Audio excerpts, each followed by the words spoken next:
Interpretation of Rashad Khalifa.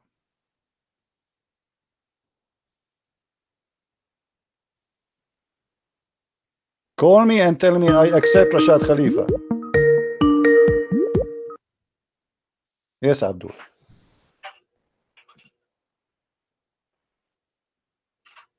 Hello. CP.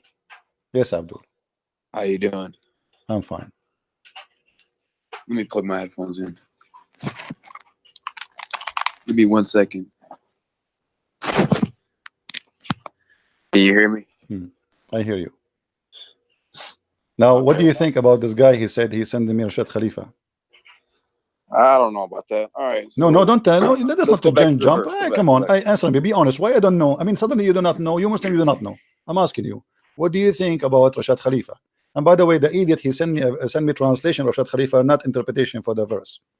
What does he say? What's Rashad Khalifa about chapter 8, verse number 67? What do you say about that verse? What do you think about Rashad Khalifa first? Is he a Muslim? Is he a Muslim? I don't know about his specific interpretation of that verse. He don't have interpretation. This guy, he's an idiot. He just made translation. This is not the question. Let's go back to the verse then. Okay, I'm asking you now, what do you think about Rashad Khalifa? I don't know.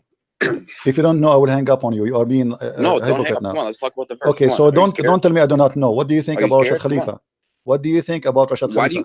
Let's talk about the verse. Come on. Okay, no problem. We are talking about Rashad Khalifa first. We have his Quran. Come on. Why do you accept Rashad? Do you accept? Why Muslim? They brought for me Rashad Khalifa. Now they don't want to talk about Rashad Khalifa. Let's talk about the Prophet. We are talking about Muhammad in the same time. Do you accept Rashad Khalifa? Either you say yes or you say no. I don't accept. No, I don't. You don't. Why don't? Okay. Why you don't? Because I only accept authentic. Why he's not authentic? Why he's not authentic? Because there's some people who accept him and some people don't. But okay, is he a Muslim for you? He claimed to be a messenger of Allah. That's between him and Allah. No, he claimed to be a messenger of Allah. Is he a Muslim? No, I don't accept that. No. Okay, so he is a false Muslim, correct? I can't say. I'm not Allah subhanahu wa ta'ala. Okay, you are not Allah subhanahu wa ta'ala. Okay, so your brother, he was trying to fool us saying Rashad Khalifa. Now, we go to the verse, no problem. Okay. The verse in the front of us, chapter 8, verse number 67. What do you say about it? All right, let me, I'm going over to YouTube.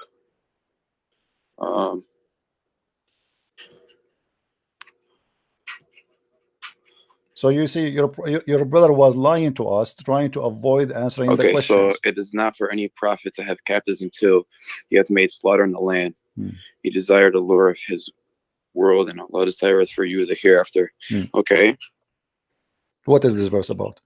So that means that you cannot just go and take captives unless that there was a war or there was a battle that had some meaning. So you can't just go to a town and take captives. This is according to who interpretation?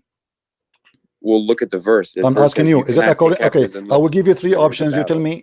I will give you three options. Is that according to the grocery store guy, or falafel store guy, or Ibn Kathir, or Al-Qurtubi, or Al-Tabari? It is not for any prophet. Okay, my friend, don't tell me. Suddenly you became an expert. I'm asking you. This is according to who? The meaning you give me. No, I'm not giving you me. I'm just reading the verse. So no, you are not reading the verse because it doesn't say what you are saying. It says it's not for any prophet to have captives unless he has made a slaughter. So you have to make a slaughter, not go to fight. You have to slaughter. Right. Do you see the word slaughter? Yes. Okay, so you have to slaughter, not to take captives. What the verse saying? Why would they slaughter? Because he don't want to have captives. He want to slaughter them. This is what the verse saying. No. Okay. Hold on. Okay, my friend. Let us not waste our time. Let us not to waste our time and your time. No. Look, Numbers 31. Don't tell me look. Don't tell me look. Don't tell me look. This is a Jalalain. Do you accept a Jalalain? Do you accept a Jalalain? It's the same thing in the Bible. Do you accept a Jalalain? You're gonna hang up. Do you accept a Jalalain? Give me any interpretation. Do you accept a Jalalain? Okay, it's in the front of you. I had to close YouTube because it skips forward. I can't hear. It skips. So you read it. Read it. No, I do not know how to read. I'm illiterate. You read it. Go ahead. I can't. Hold on. I mean, it skips forward when I'm on YouTube. I can't hear the voice play of each other. But look, you're so worried about Prophet Muhammad alayhi salam killing when you see in the Bible the same thing. You just don't understand the context. You're saying, oh, Jesus came as peace when he said, I come to bring the sword. And did Jesus kill anyone by the sword he's talking about? Did he have a sword? He killed people with it. You got to understand, Jesus alayhi salam was a great prophet, and he came for what, 30 This is not the question. years Did Jesus kill anyone? This is not the question. Look at Moses, though. This is not the question. This is not the question. This is not the question. Did Jesus kill anyone? From all 12 tribes, this is not the question. 12,000 people. Change the topic. You are changing the topic. Did Jesus kill any? Did Jesus killed anyone? Did Jesus? You mentioned to me. Okay, so you mentioned to me a verse about the sword. You are lying to us. This is not about the sword. Moses, didn't he? Okay, hold on. Let me ask you about Moses. Isn't it Allah? He ordered Moses in the Quran to slaughter the Palestinians. Yeah. Okay, why? What did Moses do? Why? Well, I don't know. Why did he do it in the Bible? Okay. Why did he lead 12,000 in the Bible? Why did he kill? No. Hold on. The Bible have a story. You see, open? the funny about your Quran. The funny dancing about your around. Quran. Why? Okay, the funny about your Quran. There's no story in the story. Suddenly, we hear that Allah, He said to Moses, "Go and take the land I assigned to you." Yeah. Okay. Does it say the same in the Bible that I assigned the land, just kill the people just to take it? Yes, it does. Okay. Go read Numbers 31. Go Okay. read it. Read the verse. Pull it up. Okay. Read the verse, and let us read together. Go ahead. Yeah. And I will show you the verse in the Quran. Hold on.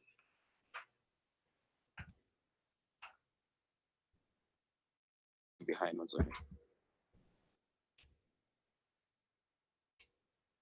Add.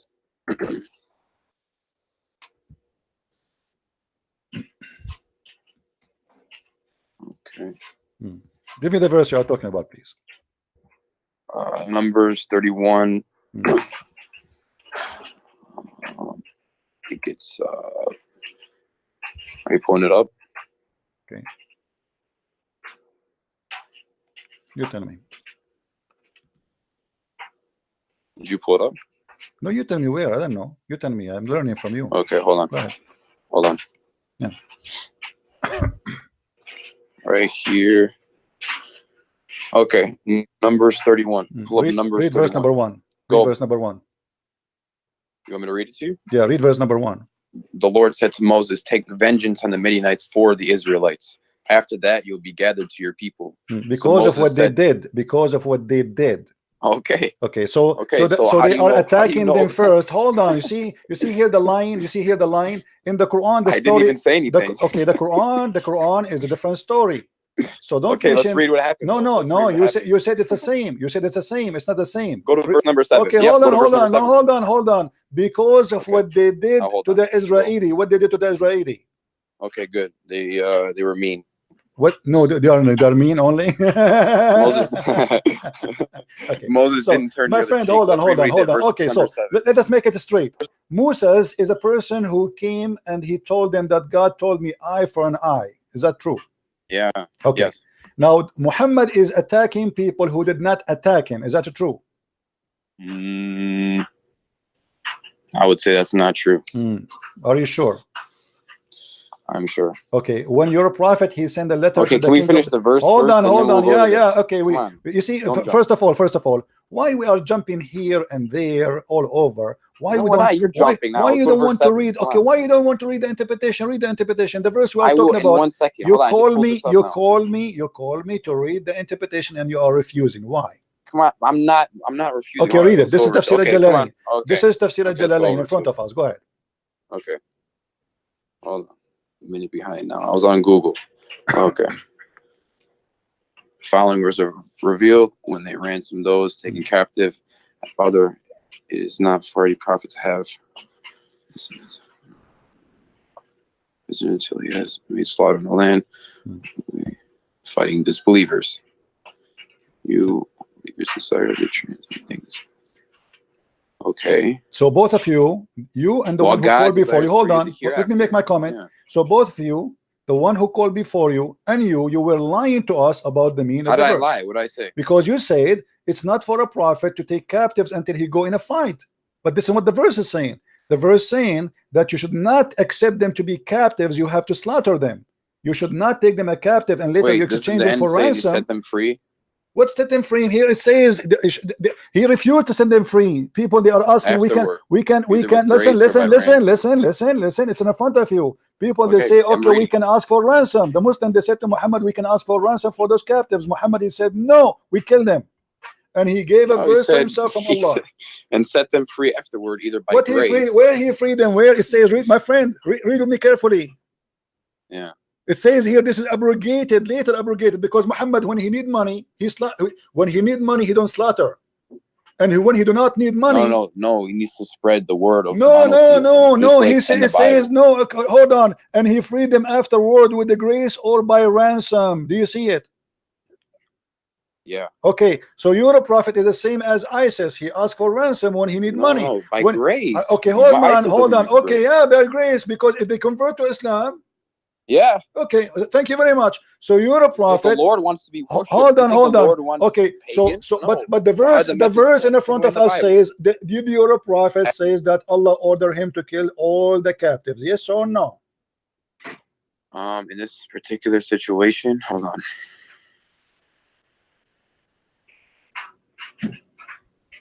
Not everyone, because they had the captives. Look, some were My set friend, free he by killed the grace. Look. captives. This is what it says. He don't want to take the Muslim. They are saying we can make money from this. Muhammad, he said to them, Muhammad always he used Allah as a puppet. When he wants something to happen to No. silence them, this is what happened. So the Muslims, they used to capture people and then release them for ransom. It's a great business. So now Muhammad, he is afraid if he release them now and he do not need Yeah. money. Why am I going to free them? Those are my enemy. Let me kill them all. So he killed them all. Where does it say he killed them all? It says it's not allowed for a prophet to release for the sake of ransom. He have to make a slaughter. Read carefully with me. I don't know. It's not allowed for him to take captives. What does that mean? It means they are captive, but we cannot. It means we that cannot you keep can't them as just go captives. somewhere We and take a cannot captive keep them as unless you got into a captive. battle. We cannot. No, they are captive already.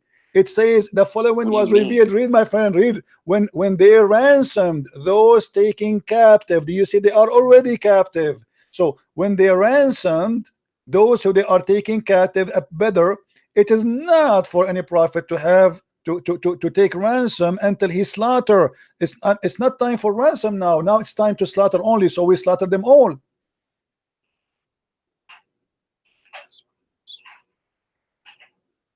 So then, who did he set free then? This is the later different fight, different time. What do you mean? They It's are the saying same- later this verse is abrogated. This is abrogated. The verse abrogated by time, maybe a few years after. Abrogated. What do you mean?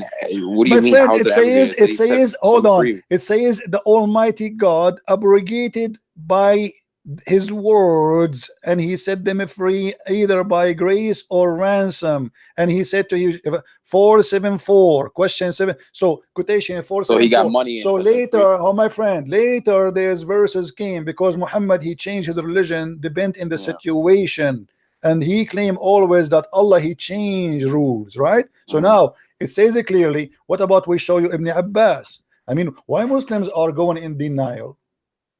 It's not We're for not any denying prophet, not a proper for any prophet to have captive. Do you see it? Yeah. Okay, from among the disbelievers until he has made the slaughters. So until he conquered the land. So conquering the land is have to happen by slaughter, not by taking captive. Yeah. Look, until he conquers in the land by means of fighting. Read. Okay. And then it says, So, and you by means desire, of fighting, which means look, you fighting, desire to fighting. So lure for when you this fight- world by when you taking fight, ransom it's one from a versus another. prisoners. Okay. This is what the Muslim desire. They desire to take ransom. Muhammad don't Okay. agree. Okay. Can I ask you something? Am Go I ahead. wrong? Mm. Okay. It says here, until he conquers in the land by means of fighting. So when you fight, it's one against someone else. It means someone's fighting you, you fight someone.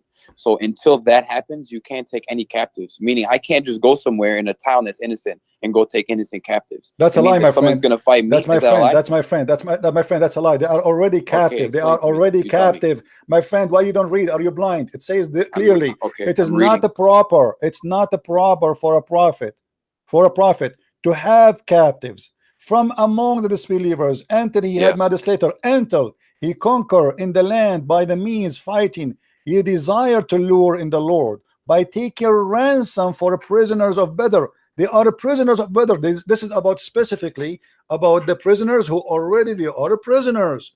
They are prisoner of what? Of the battle of Badr. Muhammad saying to them, We are not going to accept them to be captives. We have to slaughter them. You want ransom? I don't want ransom. And he gave them this verse.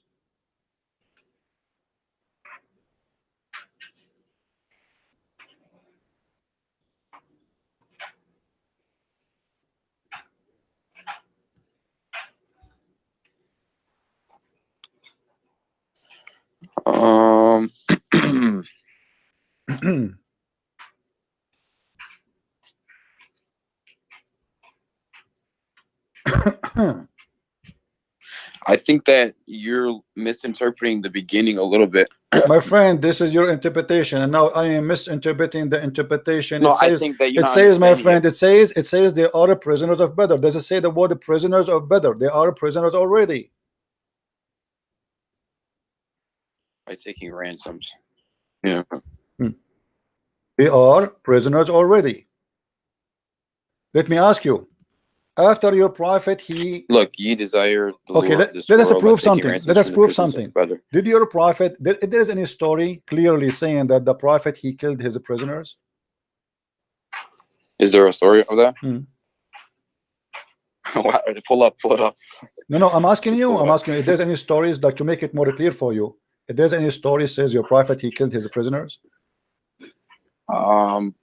It wouldn't be anything that was worse or in greater magnitude than the Bible, because Prophet Muhammad alayhi salam was the same prophet, the same God.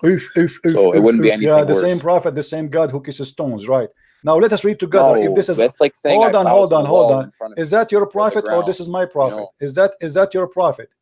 Read carefully. Hold on, it's loading. 1 second. Was killed except one. She was back and belly extremely.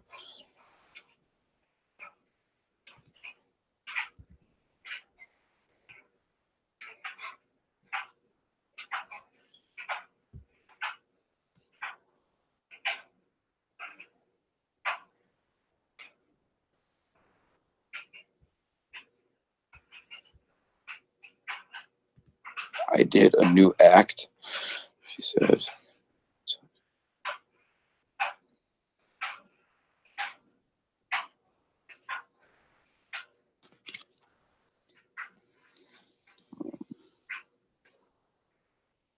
So she was the only one that was killed?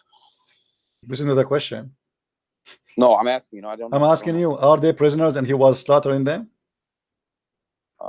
She was killed. This is another question. I'm not talking even about her now. I'm not even talking about her. Was he slaughtering was he slaughtering the prisoners one by one? Everyone else besides the women, yeah, because that was okay. So they are prisoners, and he was slaughtering them one by one. And this poor woman, she was watching her tribe being slaughtered, and she went crazy. Why you're a prophet, he slaughters the prisoners? You just said to me that it is not true, the prophet, he slaughtered prisoners. Well, what time was this revealed around? I don't care. This is come on. Let's be honest. You see, I'm trying to find an honest Muslim when he speaks to me. Find the same thing. Okay, hold on. We don't understand it. We see killing. Don't tell me understand. Don't tell me understand. They are prisoners of war. If you look in the Bible, hold on. Okay, okay, you can show me from the Bible as much as you wish. Show me where the prisoners. You don't let me. You asked me to read number. I showed you that you are wrong in number. It says no, I didn't finish reading it to you. It says do to them as they did to you. Hold on. The Jews, in the first verse it says that. In the first verse it says that. Because you'll never find Quran. You'll never find any hadith like this in the Bible. Change it. You are, all what I'm saying. You are trying to change the topic. This is the whole. I'm telling you the same thing. This is the it's not the same. No, it's not the same thing. It is You'll not. Never find this, my friend. Okay, then I'll read this, and you pull up a verse from the Prophet Muhammad. My friend, hold on. Why? Let me read this, and then you pull me a verse up. You can read as many as you wish. Okay, then let me read it now. Stop playing games. First of all, why you would lie to me? Why you would lie to me, saying to me it doesn't say. It doesn't say. No, you are the one getting busted. Okay, why let me read it right here then. Why you said he did not kill the prisoners? Why did lie to us? He did kill prisoners, just as Prophet Okay, Muhammad no. did. So But you now don't he understand did. the So now, situation. okay. You So don't now he understand what agree happened. he You don't did. understand Okay, who these why he people killed were. this woman? Why he killed this woman? He killed one woman. Why he killed her? I don't know. Let's read For this she one is here now. laughing. They fought against Midian as the So Lord according to commanded Islam, Moses. if somebody is laughing, you kill him. If she is a woman. No, that's not what happened. So this what happened. Read it. No, but that's not. It's not how you're taking it. You tell me how you're it making is. it seem like, No, oh, you she's tell some me. innocent No, woman you and tell she me. laughed Tell and me. then they Okay, killed her. you tell me That's what not how it happened. You tell me what happened. Okay, let me go back to it 1 second. And I got this verse in front of me. You're gonna let me read it after or no? You can read as many as you wish. I know I can't. You don't let me. Okay, well, my friend, why you don't want to tell me why he killed? Okay. So first of all, we read no woman was killed. Okay, so no woman besides this one.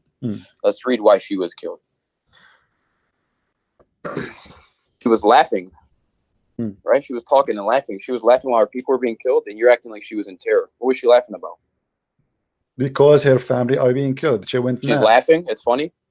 She went mad. Obviously, she is in drama. Or was she crazy? Was she a crazy woman? Okay, so you are saying know? to me, if somebody is a crazy, if a woman she is a crazy, this is the mercy of the Prophet. He killed her because she's a crazy now. Well, I don't know what was happening, but she I was am laughing, asking you, so my she friend. clearly didn't care about what was happening. No. You see, you are trying to avoid. I'm not avoiding. Okay, so why he killed her? I'm asking you why he killed her. Why he killed her? What she did? Okay. A man called her name. Where is so and so? She said.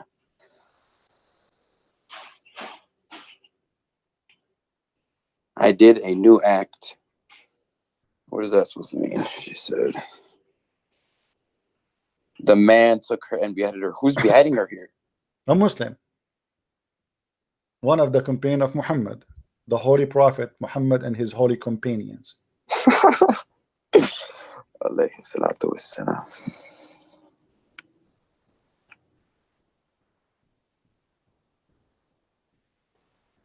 I did a new act. Yeah, he beheaded her, but I don't know what I did a new act. I'm stuck there. What does that mean? She's going. You know, imagine. What I did a new imagine, my friend. Imagine. God forbid, somebody is killing all your family in front of your sister. Isn't she going to go crazy? My family are not like those people, though. Oh, your family are honorable people. Well, I'm just saying this. They're not like those people. Why they are not? Why they are not? They are not a human. So your family are a human. No, those are animals. I'm not saying that those people are not human. So what do you mean? So what do you mean? She is a Jewish woman. She worship God. No, she wasn't Jewish. Those are Jewish. Don't you see? It says Bani Qurayza. Yeah. Okay, Bani Qurayza are not Jewish now. Since when? Okay. Well, this one woman, whatever happened with her, she was killed. Okay, based on they only killed one woman there. Based on Islam. Based on Islam, should Muhammad be killed for this crime? For Muhammad should be killed for this crime? No. Why? Okay. Let's go back to this verse. This is why. Okay, look. These are the same type of things that were happening in the Bible. Look, don't change the topic. Don't change the topic. As the Lord commanded Moses. No problem. The same as they did to them. They did to them. No problem. Okay, and killed every man. But here, Bani Qurayza, they did not take any slave women from the Muslims. Okay. Look. They did not rape any slave women from the Muslims. Were the 5 Hold on. Don't change the topic. Now, of Midian. Your prophet, he killed the women who she is laughing. Should your prophet being killed according to the Sharia law? No. Okay, isn't it you Muslims who says to us that the Quran says that if a man he killed an innocent person, he should be killed? She was an innocent. No, why she's not innocent? Why she is not? Why she is not? Because she was killed. That's why. Why she's not innocent? Muslims don't kill because the Muslims don't kill innocent people, and she was killed, so she wasn't innocent. Here we go. But you don't believe. But you don't believe it. Hold on. So you are saying to me, if somebody don't believe in Muhammad, he is not innocent, and we should slaughter him. What is it? No, you just say it. You're just saying that woman that was killed, she was not innocent. Why she's not innocent? I'm asking you why she's not. Because she did a new act. That's what she said. Then you actually laugh. Huh? Then you actually laugh. No, that's not what it means. No. Let's go. Come on, let's go to the Bible first now. Come on, let me Abdul, read it. I listen, got it right listen, here. listen. No, you are trying to. Why ju- you you not? are You trying. said I can read I it. answer you about the Bible. You are trying just to escape. You are But no, just. I'm You are trying to show desperately. you where No, same no, thing there, no, no. You but are you don't trying to accept it. escape. You are trying to escape. Okay, Just so you want because to. Jesus, Okay, hold on, peace hold be on. upon him, You are didn't saying do to it, me. now Okay, let me nobody ask you. else Let in me the ask Bible you. did. Do you believe in the Bible or in the Quran? Of course, I believe in the Bible, but I don't believe in the man-made parts of the Bible. No. Okay, There's no. I some want to are ask you. more I want to clear than ask you. others. Be honest with me. Either you say I Yeah. believe in the whole Bible, or you say I don't. Either the Bible is not accepted or accepted. Do you accept the Bible? That's not true. That's not true. There's some parts in the Bible where you can clearly see that How- it came from the Lord. Okay, hold on. Who is you to decide which is the part which is not? Well, like you Christians say, you have the Holy Spirit. Which one? Do you I have? have do the one you true have the God Holy that Spirit? guides You me. have the Holy Spirit. So You have the Holy Spirit. I have So- the one true God that guides Okay, me. so how Muhammad did not recognize the satanic verses? Then you look like you are better than your prophet. Well, Muhammad, he received there's satanic strong verses. evidence saying that those satanic verses Hold never on. happened, and that was a later invention. No. There's Hold strong on. evidence for it. You just said Just to like me. you're going to give me You evidence just that they're said to real, me. I You can give just you evidence said that they're to not me. real. You see, hold on. You just said to me. You can recognize what is true in the Bible, what is not. Yeah, but you have no proof that that even happened because there's strong evidence that that was a later invention. What do you that mean? Never even happened. What do you mean not happen? What does not happen? Those verses. I know what you're talking about. So the Strong Quran is evidence lying. to say it So never even the happened. Quran lying. Huh? So the Quran is lying. No, it's not. How come? The Quran is saying Allah will delete what shaitan he throw. If shaitan he throw nothing, Allah will delete what? Wait. Say it. What? Allah said. Oh, what are you talking about? I'm sorry. I thought You said to me that this is nothing. The satanic verses never happened. So Allah will delete something never happened. Pull it up on the screen. It's in the screen. Okay, hold on. I'm going to it now. I'm behind. I was on Google. I'm sorry. Hold on.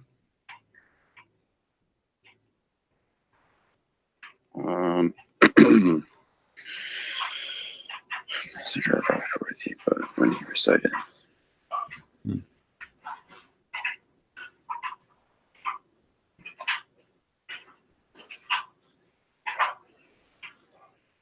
Okay. Never sent we a messenger or a prophet before thee, but when he recited the message, Satan proposed opposition in respect of that which recited thereof. So do you know what that means? No, I do not know. You tell me. So never sent we a messenger. So never has God sent a messenger or a prophet before thee. But when he recited the message, so when he recited the message of God, Satan proposed opposition, meaning right after the message came, Satan came and he tempted. And he tempted. What he tempted? What does that mean? Explain to me. That means he came and he tried to give opposition and he tried to turn him away. What does that mean? Like how you see, why did Jesus go out into the desert? Okay, this is okay. Hold on. It's the same thing. Let us laugh together. No, when Jesus went to the desert, or he did not actually go to the desert. This is funny. There's no desert. When Jesus he did fasting, right? Shaitan he tried to tempt him, but he failed. Here he was successful. Yeah. Because Shaitan, Allah saying, I will take what Shaitan did. Correct? I will take it from where? I will take it from the Quran. No, he abolishes that which. Abolish it from where? Abolish it from where? Abolish it. That means the power of Allah is stronger than Satan. Abolish it from where? From his temptation. So like every time. That's not true. That's not true. Okay, explain to me what happened exactly. The temptation you are talking about. Tell me the story right now. Hold on. Tell me the story. Okay, this is the story. I'll give you an example. Okay. Okay. Just like okay, look at the golden calf. Look at the story of the golden calf. So the people made the golden calf, and was that around the time? Was that 10 Commandments or was that Abraham? I'm sorry. Is look, what it's trying to say is every time that there's a message that comes, Satan comes and he tries to skewer that message. He tries to mess it up. He tried only, or he put really, or he put really. Did he really put, or he tried only? Huh? Was he successful to put in the mouth of Muhammad? No, Did Muhammad speak? Of course not. Okay, read with me. This is Tafsir al-Jalalain, please. Okay, hold on. Yeah. Okay. Okay. I'm reading now. Tell me to scroll down when you are, like when you want me to scroll down for you. Okay. Is the whole writing showing or not all? Yeah, it is until subsequently at the Okay, bottom. now it So I'll shows let all. you know. I fix it. Go ahead. It's not been commanded.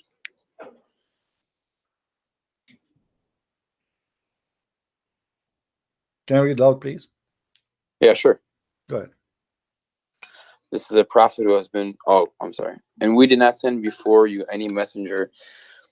This is a prophet who has been commanded to deliver a message.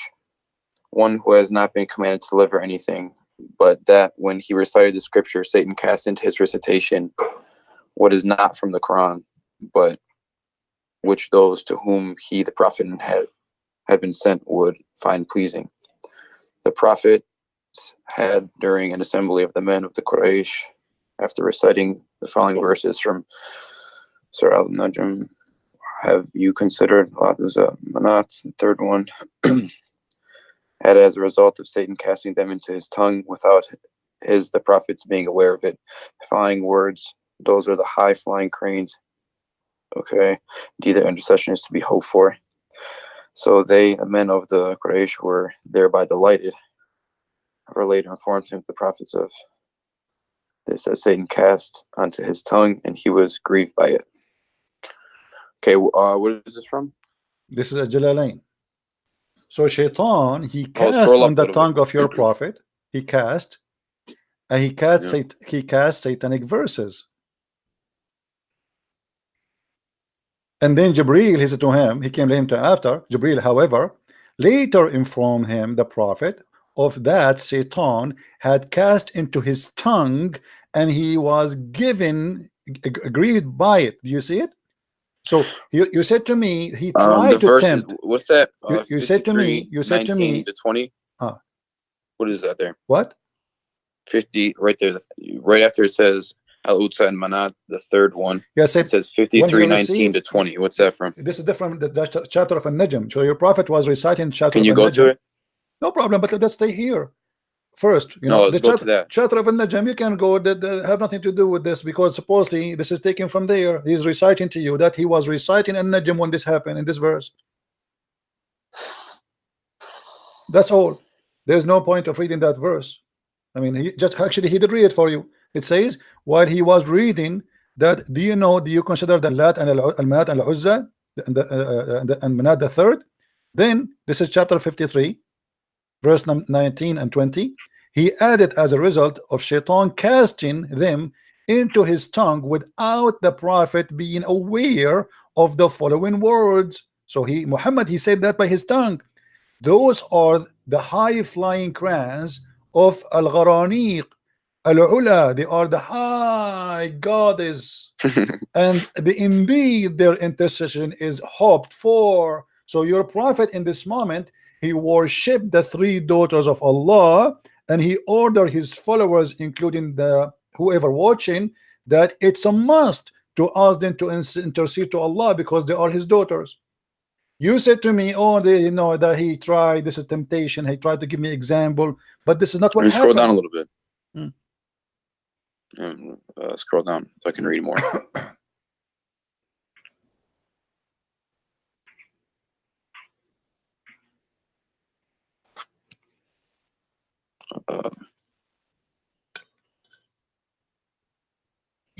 Okay.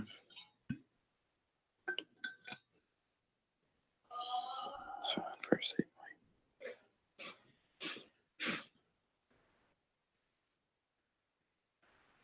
and by the way, just to show you how the Muslim they lie, I'm not talking about you now. The Ibn Kathir in Arabic is totally different from Ibn Kathir in English. They took the whole story off. If I show you right now Ibn Kathir in Arabic for the same story, you will see how the Muslims in the translation into English, they deleted the whole story. It's not there. So now what do you say, my friend? Did your prophet receive satanic verses and he did not notice? What is this? Can you go up to the top? Don't go down so I can read more. Go up to the top. What is this? This is Tafsir al-Jalalain. This is the official government website of the Kingdom of Jordan, and not my website. Here, if you go down, it says this is a translation of Firas Hamza, Tafsir al-Jalalain, by the Royal of Ahl al-Bayt Institute, which means that the Family of Muhammad Institute of the Islamic Thought, Amman, Jordan. All right, this is an official Islamic government website. Now, as you see here, your prophet received satanic verses, and now here we want to ask you a question. As long we came to the conclusion that this is really what happened, how we can trust Muhammad that he is not a satanic prophet? Well, see, you're showing me this here. I got to do some more research on this, but we did research already. Here we go. I mean, did you do research more than Jalalain? I mean, are you saying to me that you are more scholar than a Jalalain? I'm just saying I'm not going to jump to a conclusion, because I don't do that. I usually okay. Let us go by the story in front of us until you find me my friend. Until you find me until you do your study. For now, the story in front of us based on this. How we can trust Muhammad to be a prophet of Allah if Allah is God, not a prophet of Shaitan? There's countless reasons. Why? That's kind of like a silly question. Why? You go, hold on, guys. This is a silly question. If we have a proof from Islamic reference, even from the Quran, that Muhammad he received satanic verses, and then you are saying to me it is silly to think Muhammad is a satanic prophet? If he admit that this was not from his God, this is from Shaitan, and then the angel came to him and he says to him, according to Muhammad, you see, Allah said, Muhammad said, we have no witnesses. The only witnesses we have, according to the story, people they saw Muhammad praising the 3 daughters of Allah. Now, because of that, Muhammad he been exposed, he got busted. Okay, the only what I can think of right now until I do more research is this. So just like, okay, I'm gonna go back to the example of Jesus when he was fasting. Why would he even be tempted if he couldn't sin? You know what I'm saying? Or if he couldn't make a mistake, or if he couldn't slip up. Yeah, reading translation. The word tempted. No, there, my friend, what I'm saying tempted, is like tempted as a past tense does not mean that he was tempted. He tried, Shaitan, he tried. Jesus, he told them, turn this rock into bread. He told them, jump off the edge and your angel will save you. So the temptation is Shaitan, he wants something. Jesus did not do what Shaitan he want, as simple as that. Here, you're a prophet, he did what Shaitan want. No, what I'm trying to say is hold on, my friend. Because Shaitan the prophet hold on. Here, you see that the danger here is not only Shaitan, he did not tempt Muhammad. Shaitan, he spoke by the tongue of Muhammad. How that can be? Well, he recited the verses, is what it's saying there, and he later I am took reciting. it back. Okay, my friend. He affirmed that it wasn't. Let us say I'm reciting the Quran, my friend. I'm reciting the Quran, and I am a prophet. Then how Shaitan can control the tongue of a prophet, not the tongue of anyone? How he can do that? Maybe it was done to him to show that he was human. I don't know. You know what I'm saying? Okay, I can't give you an answer right now. I will give an answer. I will give an answer to prove to you that Muhammad is a satanic prophet. Read with me carefully what we will show you in the screen. Okay. The Quran said that Shaitan has no authority except those who follow him. Shaitan have no authority over Muslims except those who follow Shaitan. Do you see? Hold on, English. You mean English? Yeah.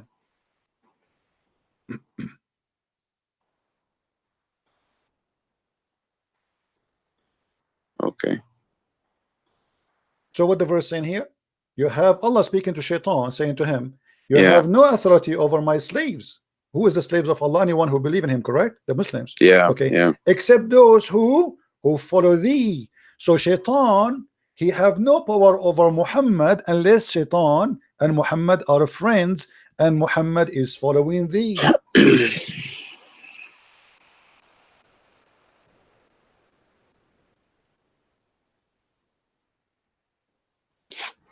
No power over any of them, save such of those who has followed thee. That's problem here. That's disgusting. That's crazy. No, I see where you can see a problem there, but so you don't see any type of way that you could work yourself through this situation to see how he's a prophet of God. My friend, hold on. I mean, why are you are an adult? Because you see, no, because I'm what I talking see to you. you're doing do you know why I did not hang up on you until now? Usually, because hold on. You're Do intimidated. you know why I don't hang up with you? Because usually I lose my patience with Muslims and I can't take it no more. The reason I find in if you are like more reasonable than the rest. You try to trying. You try to hide the stuff, but you are still have some honesty on you. I feel it. Now I'm asking you. The verse in front of you, it's very clear. It says you have no authority. The only thing I could see is that he's not following him, because that's the whole point. He's not following him. Hold on. No. The other verse proved to us that he's following him, because you have no authority over my slaves except those who follow thee. How Shaitan was able to control the tongue of Muhammad? The verse here saying that Shaitan have no authority over anyone who is a normal Muslim. What about someone he is a prophet of Allah? So you have no authority over my slaves. You have no power except only those who follow thee, not tempted by thee. They follow. So here Muhammad, in order to be under the authority of Shaitan, he have to be from one who follow thee. If the Quran is the book of God and God is saying the truth, I'm gonna ask around to see, because that it means one of two things. It means that either because it says here that he has no power of any of them unless they follow him. So it means that either he didn't say those verses because he has no power, or it means that he did say the verses and there's the problem, like you were saying.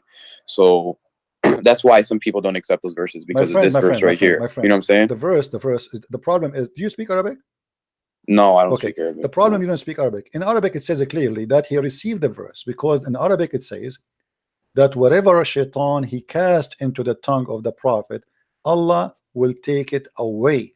It doesn't say if Shaitan he try. It says whatever Shaitan he did, Allah will take it away. So we cannot say I'm going to research. Isn't that kind of like when if you like say a cuss word that's kind of like a bad word, but then you ask for repentance, and Allah takes it away? My friend, let us be honest here. He is reciting Quran. Yeah. Okay. The word of God should be protected by God. This is a special thing. It's not I'm talking to you. Okay. Sometimes I make a mistake. I want to, let us say a mother, she want to call her son. Instead of calling Ahmed, she called Muhammad. Correct? Yeah. Okay. But this is a different story here.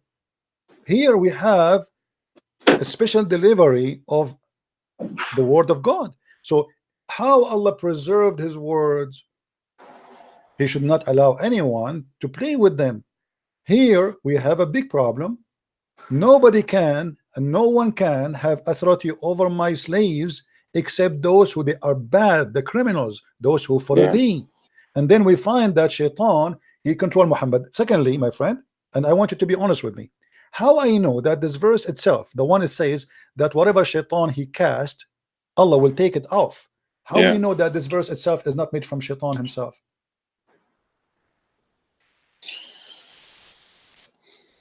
Because to make us comfortable now, okay, here we go. You got me busted. Obviously, this is Saint verse. So let me make a verse for you, and I will say whatever he said, I will take it off. How we know that this is not this one, even this one is not from Shaitan, just to make me relax and say, don't worry, be happy. The Shaitan, yes, he cast in the mouth of Muhammad, but we will take it off.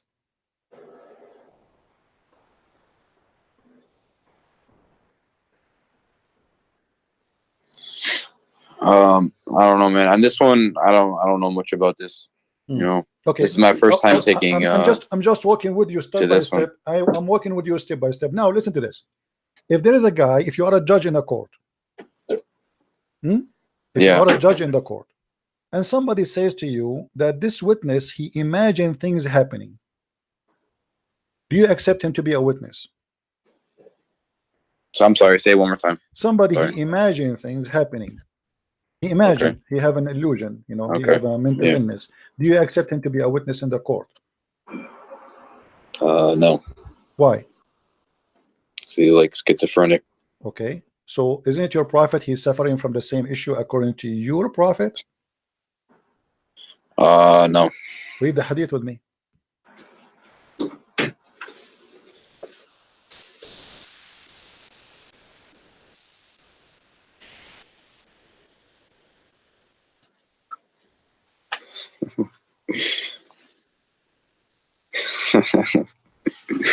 Why you are laughing at? Are you laughing at your prophet now? Come on, that's not right.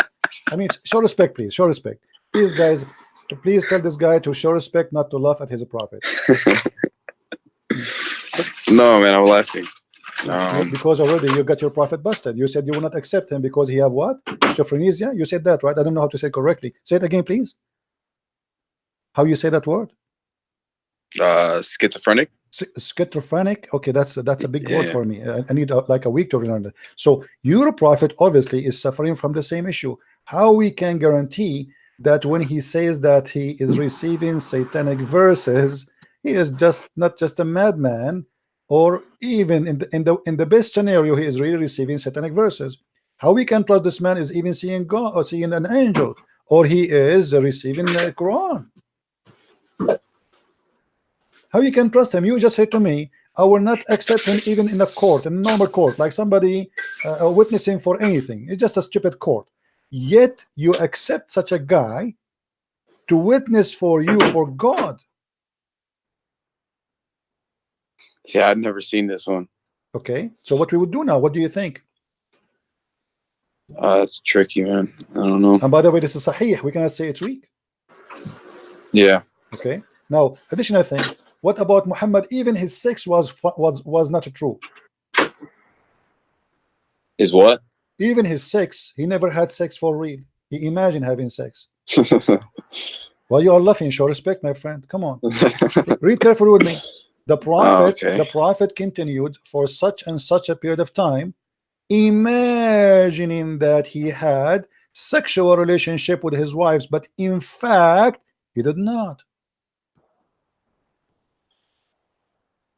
Like a wet dream or something? No, that's not dream. No, that's not dream. He think he did in daytime. He think he is having sex, but in fact is not. Hey, does this have a number? Just oh yeah, sure. Here we go. I will give you just so I can like screenshot it, you know? Yeah, no problem. This is Sahih al-Bukhari, hadith number 6063. Do you see it? Let me put this in notes. Book number. You said, what was it? 6063?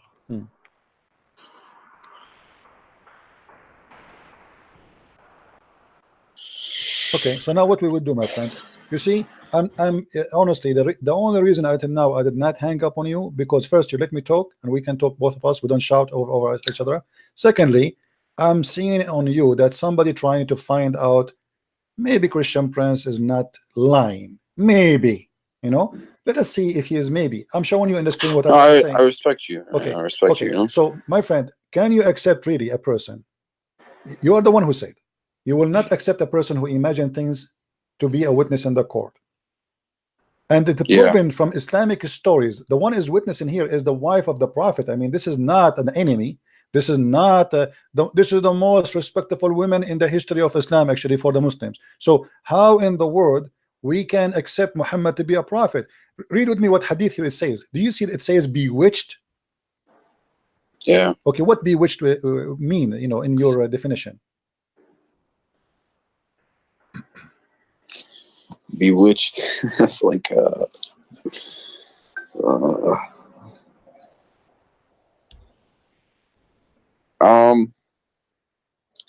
what website is this?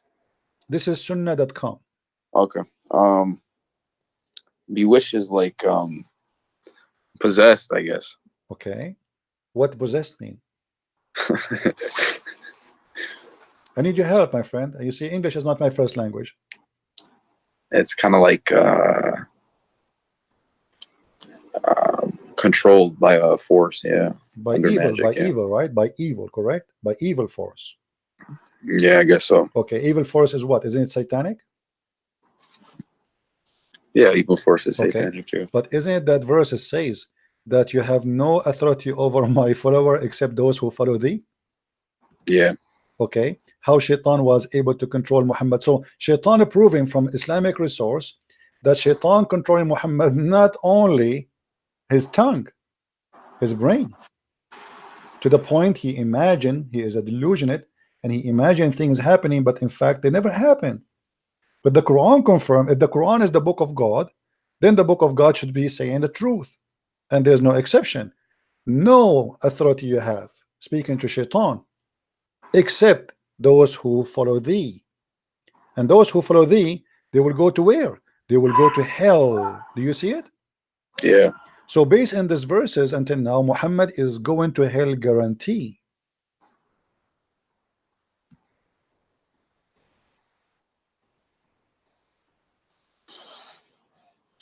Yeah, I understand your point here. Are you leaving Islam now, or you will leave it tomorrow? Huh? Are you leaving Islam now, or you will leave Islam tomorrow? Well, I mean, I don't. Well, I wanna ask, you know, some people about this and see what they have to say, because my friend, let me ask you, what people they will say to you? I'm showing you the I don't know. I mean, who you will ask who is better than Sahih al-Bukhari? I will tell you what they will say to you. The brother, this is a false story, brother. The prophet did not do. Okay, come on, the books, all Islamic books saying that. I mean, what false story? Even the Quran saying whatever shaitan casts, Allah will take it off. How he will take it off if it's not there? I mean, it's funny. It's going to say I'm going to take it off, but there's nothing to take off. That is even stupid. That will make the Quran a stupid book. So the Quran confirmed the story, the Hadith confirmed the story, and the interpretation of the scholars confirm the story.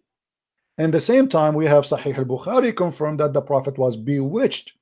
And by the way, bewitched is bigger than just casting a verse of in the Quran, because bewitched, that means. What's the word in Arabic? What in Arabic? Yeah. Suhira Rasul. Suhira.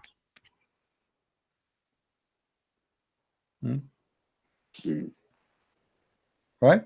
So here we have a bigger problem. Okay, here it says أن النبي صلى الله عليه وسلم سحر حتى كان يخيل إليه أنه صنع شيئا ولم يصنعه. So the prophet of Allah was bewitched to the point he imagined himself doing something, in fact he did not. Okay, what if Muhammad he was imagining that he saw Jibreel? What if Muhammad was imagining he was receiving? Well, he couldn't have imagined that he saw Jibreel. He saw, you know, something. That wasn't an imagination. Why not? Well, because he couldn't read or write, so something was giving him the knowledge. My friend, what I mean, what does have to do with reading or write? Let me tell you something. No, because a man cannot just come up with that randomly, you know. No, he can. The Quran is the most silly, stupid book. What are you talking about? You see, because for you, I'm not insulting. No, there's a lot of scientific things in it. What's scientific? Okay, show me one. Okay, hold on, guys, hold on. Our friend here, his conversation is getting even nicer. This is my challenge. Pick up for me one scientific, anything you wish, the best you have, and I will get it busted in less than a minute. Okay, go to Surah Al-Ankabut. Al-Ankabut. Okay, what it says? What was it? It was in the verse Allah subhanahu wa ta'ala says about those who take protectors other than Allah is like that of the spider who builds his house, the flimsiest of houses. And in that verse, it's the Arabic conjugation, the female conjugation of the spider building the house. And they didn't know that the female spider builds the house, but nowadays we do. There's one. Okay, my friend, can you give me the verse to be sure that we are talking about the same thing? Hold on.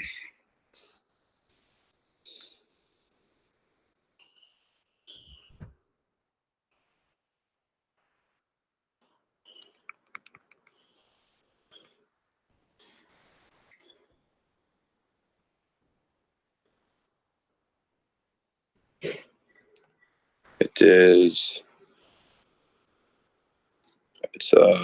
Quran 29:41. Okay, it's in front of me. Where it speak about the female ankabut. I want to see that. 29:41. Where it says the word female ankabut. Where they got you? Who is the liar who said that to you?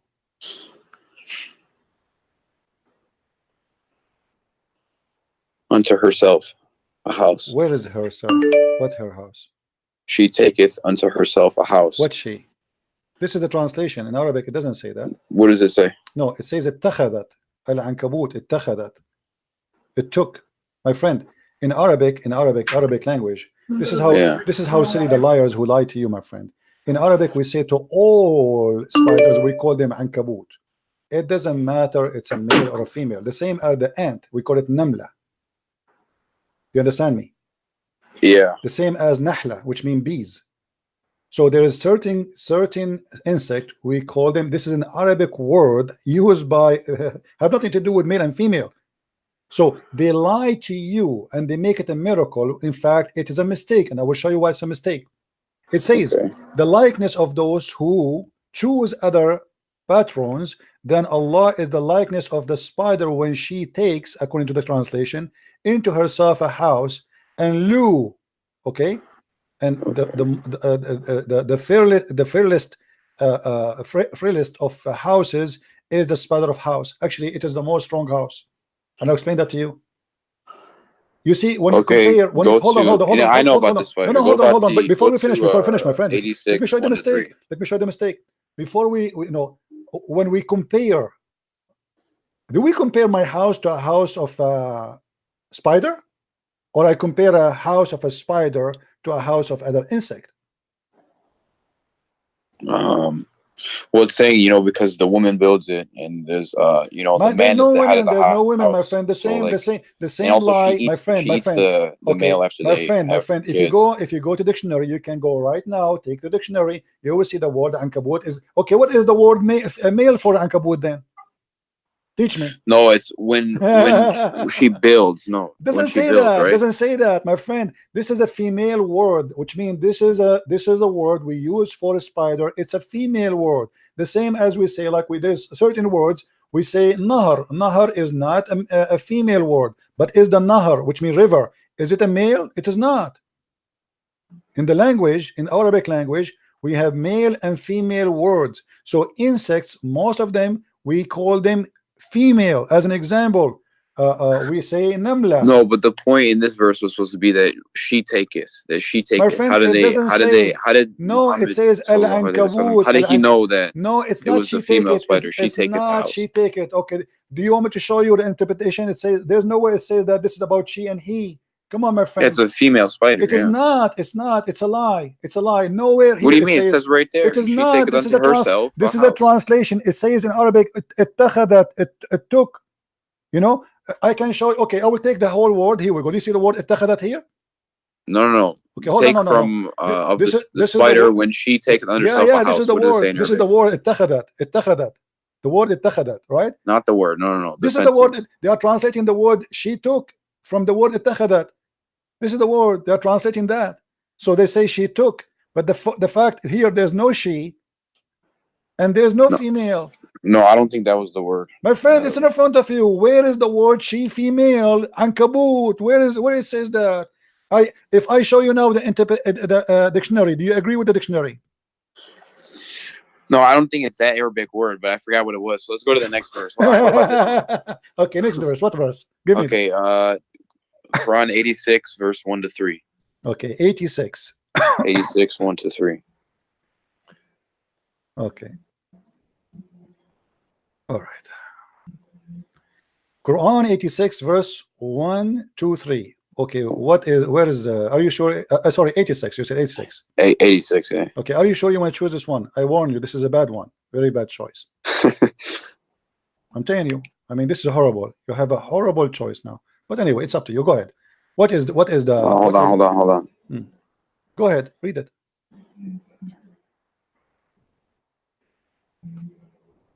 No. This is the same verse, my friend. It says that the women, she have a sperm coming from her ribs, and the man have a sperm. Hold on, well, you mentioned it. Let's stay here. No, I give you the wrong verse. Okay, my friend, hold on. As long we are here, this is the same verse saying that the women she has. No, but did you know that actually the ovaries and the testes are actually up? My friend, what they're ovaries? Up between the ribs before they drop. See, the Muslim, they are lying to you, my friend. This is about the man and the women. And who knows the Quran better than the Prophet? Tell me, who can explain the Quran more than the Prophet? Do you know? More than him? No. Okay, what if I show you what the Prophet explained this? This is about Tariq. You know Tariq, the star? But even this one is a mistake.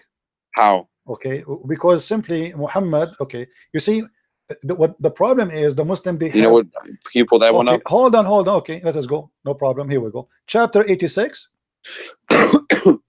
Here we go. Yeah.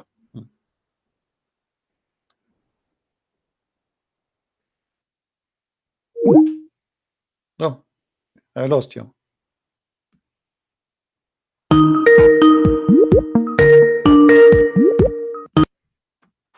Sorry. Okay.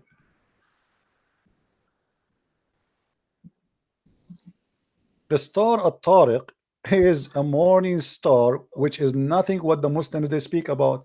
The Muslims they say No, it's the are, knocker. It's no, like the knocking. no, And actually, no, they at-Tariq, yeah, my it's friend, like a at-Tariq. Do you know what Tariq mean? The one who knock at the door, the visitor. yeah, Yeah. Okay. yeah, So yeah. at-Tariq in Yeah. Arabic have nothing to do with what they say. Here we go. It's in the front of you. Does it? Do you see the interpretation?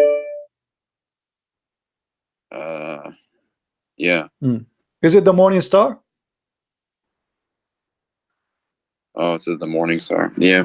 So why they are lying to you? Suddenly they change it. They find something. I thought it was the knocking star. See, no, it's not. It's you see. Let me tell you something. All those articles, you can go read my book, Quran and Science in Depth. I get them busted all. So they lie. They take. Give me 5 seconds. I'm unplugging, putting my charger. 1 second.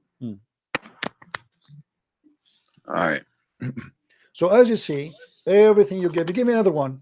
Let us switch to something else. I will keep going with you. Maybe you can find something finally, maybe something truthful. Not all of them, they are lying. On speaker. Different one. Give me a different one.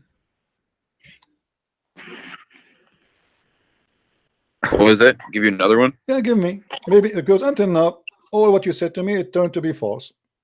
Okay. How about the center of the earth is made up of mostly iron, a little bit of nickel. It's made of mostly iron, and then the center of the Quran is verse? Al-Hadid. What verse? Huh? What verse? Chapter 57 is Al-Hadid. It says what? Huh? Explain to me what it says. So Al-Hadid, that's iron, right? So meaning that the creator, the center of both of creation, so the center of the book, where it says and that, then the center of the earth, where it says that exactly, iron. Do you know? No, it's the name of the chapter, because there's 114 chapters. I know, but half of 114 is 57. Where it says that is center of the earth, where it says that. Oh, the center of the earth is. Look it up. Google. No. Where in the Quran it says that this is the center of the earth? Where it says that? Well, no, it's the center of the Quran and then the center of the earth. They're the same thing. What iron. Center of the Quran? This is not the center of the Quran. How that can be center 57. of the Quran? Oh, hold on. Okay. Do you know mathematics?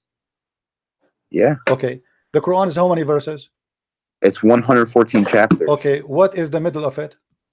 57. No, that's not true. Let me teach you. What do you mean? Let me teach you some mathematics, my friend. Half of 114 is 57. No. Here we go. You see, when you say okay. First of all, the Quran, which is you have today, the numbers have nothing to do with the Qurans of Muhammad. If we go to according to Revelation, is it going to be the same? It's not. Have you ever heard? Have you ever heard that the Quran you have today is not according to Revelation? Yes or no?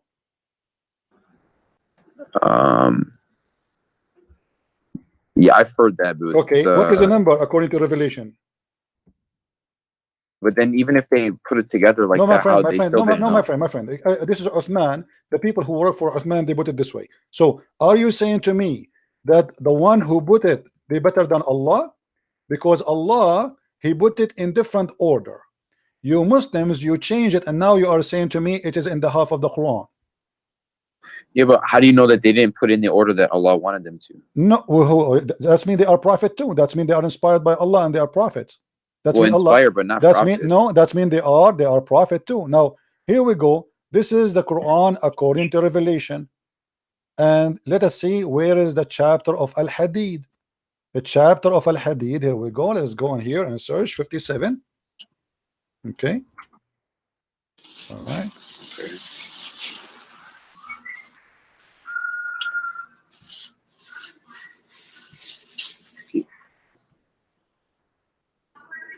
Okay. The real number of 57, according to Revelation, is a chapter of Luqman. Do you see it? Yeah. Okay, so now we go. Well, we're not done actually. Let me show you something stupid here. You see, they are the one who mentioned this, so we have to deal with it now. You cannot escape it. Sorry, I mean, you are the one who brought this to yourself. So you gave me a verse saying that this is a proof that Allah is God. This is a proof that Allah is false. Read with me carefully. Yeah. It says what? وَأَنزَلْنَا مَعَهُمُ الْكِتَابَ وَالْمِيزَانَ, and we send with them the book. This is a translation here says a proof. Doesn't say that, by the way. It say actually it says al-bayinat, yeah, which means like the clear evidence. Okay, and reveal to them the scriptures and the balance that mankind observe right measure. And he revealed the iron. The fact it doesn't say that. It says in Arabic, وَأَنزَلْنَا الْحَدِيدَ, and we send down the iron. Yes. Okay. When he's yes. Okay, hold on. That's sent down. You know, iron doesn't come from the earth. You know, false. it takes like 150 million degrees False, to form iron. No, this is false. That's not what the science says. Science no, says, it's true. No, I know what the science says. You can search right. We can search right now on Google. According to Did science, you know we wouldn't have the friend, ozone layer, we wouldn't have the radiation belts, no hemoglobin in our blood. My friend, we send down iron means that Allah sent it from the stars. My friend, hold on. According to science, and we can search right now in Google, and I will show you in the screen that according to science, that the crust on the crust, there's big percentage of the iron on the crust, not the earth, on the crust, was coming as a meteor. But look what happened here. Hold on. What happened? It says, we send you iron for mighty war. Hold on. What are you talking about? This is what the verse is saying. No. It says, we send the iron for mighty war. Mighty power. No, it says mighty war. What are you talking about? Ba'sun Shadid, this is for war. Do you barely sent our message. Do you want me to show you the interpretation? Do you want me to show you the interpretation? That's mighty power. What are you talking about? Okay, let me show you the interpretation here. Let's see if it's true or not. You see, Christian friends don't say things without proof. Chapter 57, verse number 25. Here we go. This is your official government website. Okay. Okay. It's about war. So that's mean the man was there first, and then the iron came. In the same verse, it says that we send down the books. So Allah, He always sent, and not only that, I will show you a verse saying that Allah, He sent down feather. I mean, chicken don't have feather. Yes, feather. I will show it to you. Okay, here we go. This is a chapter 57, verse number 25. And this but don't you understand what it's supposed to mean, though? My friend, I understand. Here we go. Okay, read with me carefully. Okay. Which translation? What interpretation you like me to show you? I don't care. You don't care? Okay, no problem. All right. And we send down iron. We caused it to be extracted from mineral ores, where in a great might, which may wage battle as many uses for mankind. Do you see it? So yeah. Allah saying that He sent you the iron so you can kill people. Now here, look what it says in the Quran. It says that we send down the proof, we send down the book, we send down the scale. Did Allah send the scale? No. And then he says, and we send down the iron. Anything Allah created, He say in the Quran, we send down. And I will give you the proof of that. They lie to you and they claim that this is about sending down iron from the sky. The fact, no. Let us see how we can prove that not true. If we go in the Quran,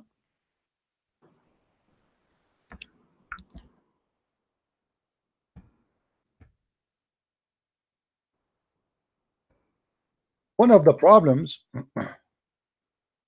Muslims suffer from, but they don't know, they don't speak Arabic, you know.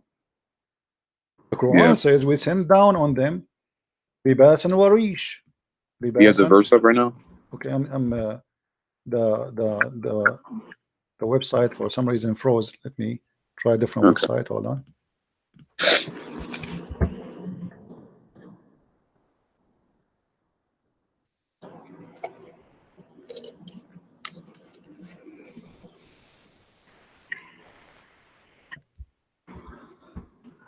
Do you accept that Jesus prayed like Muslims do today? Let's change topic, please. No, I'm just asking. O children of Adam, we have revealed into you the remnant or to cancel your shame. Okay, so Allah He sent down.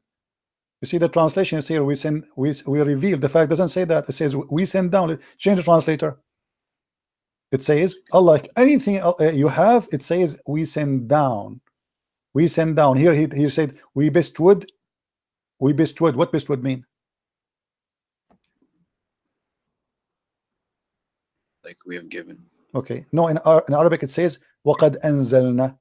This is exactly the same written in that about the Aaron. أَنزَلْنَا عَلَيْكُمْ لِبَاسًا يُوَارِي سَوْآتَكُمْ. And we send down on you. Change the translation. Let us see. We keep changing from one to one. Shakir. Here we go. This guy, you see it? We have indeed sent down to you clothing to cover your shame.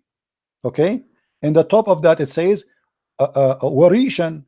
Here they cover that. It doesn't say, they didn't say rishin. Rish and feather. Rish, the word rish is feather. This is the word rish. So it says the same thing. No, the translation is wrong. They hide the same thing as the hadid. Yes, we send down clothes. Did Allah send you clothes really? You see, we're trying to have an honest discussion. They lie to you. So how come if that one it says we send down, and this one it says send down? So how here they did not say, okay, we discovered that the underwear I have is sent down by Allah, right? Yeah, it's a lie. And not only that, here they hide in the translation there the word rish. According to the Quran, Allah even rish, which is feather, Allah He sent down.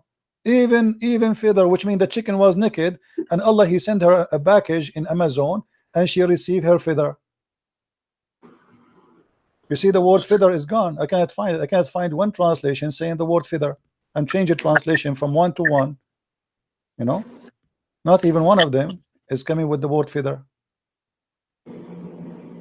Yeah, where is the word feather? I don't see it. So they lie to you. You see, they are desperately trying to find a place where they can make a science out of nothing. Give me another one. Let's continue. Until now we found zero. Okay, I gotta find the verse. I know which one I want to. Hold on.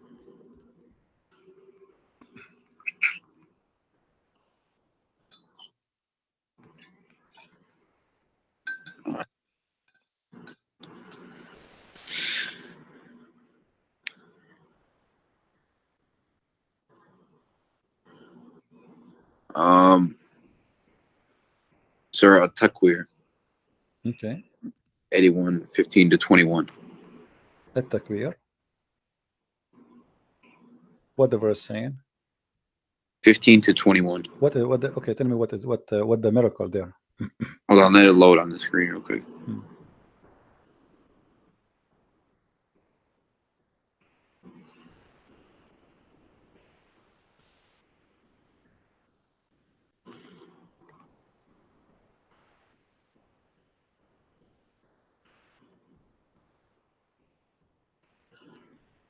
Okay.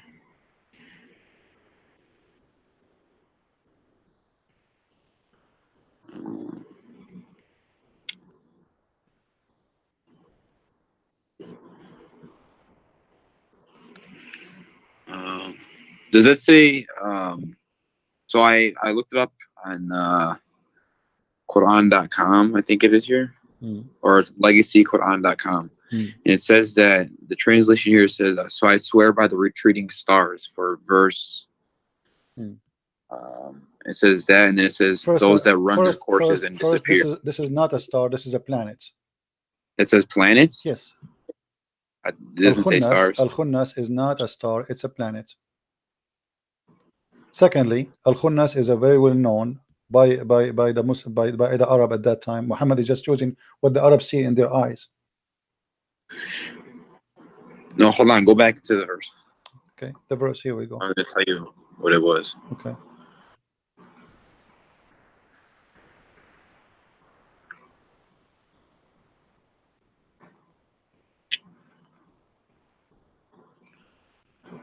Okay. So, In the other translation, it was for the stars, but it's my friend, for the planets that recede. Even if they are stars, let me show you here. There is a mistake. It's okay, the scientists nowadays, they see no, that no. You when see, they're what everything the in the universe is expanding outwards, my and they used to think it was static. That is a lie. This is not what it says. Have nothing to do with any of what they are saying there. You see, the planets that recede, you know, they're moving away. My friend. As long okay, you want to talk about the shape of the planets? You want to talk about no. It means like that, like from us, everything is moving out. Like the universe is expanding. So like the planets that recede, like every other planet around us is moving away. Your prophet said that the earth is getting close from the sun. Huh? Your prophet, he said that the earth is getting close from the sun. Actually, the sun is getting close to it. The sun is going to get close to us until in the judgment day.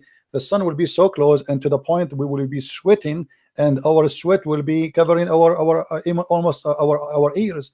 So this is a lie. Same time, if the Muslims are being honest in anything they say, when you speak about the space, who know better the space than Muhammad? No, but it's true that everything is moving away, though. Okay, my friend. No, everything is moving away. True, my brother. True. Yeah. I'm gonna go with you, but this is not what the Quran says anyway. Let us say, regardless if it's true or not, I don't care really what science says. I am asking you right now. Do you know what the Quran and what Allah meant better than your prophet? No. Okay. Where the sun goes every day, as long everything go away. Okay. Where the sun goes every day. Where does it go? Yeah. Nowhere. What do you mean nowhere? The sun is right there. It just stays there. But your prophet, you don't agree. Let's see. This is your prophet speaking. Read with me. Let me make it more clear for you. When the sun sets into the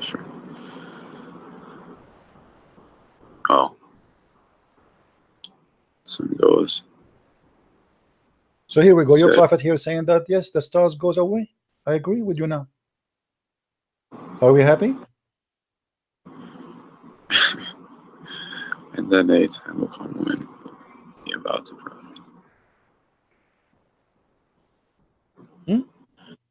Are we happy? Finally, we find something true. Muhammad, he said the stars goes away. The sun is a star, and the sun every day travel from point A to point B and sleep where? Do you know where where the sun sleep where? It goes till it prostrates itself underneath the throne. Where is the throne of Allah? Where is the throne of Allah? Do you know?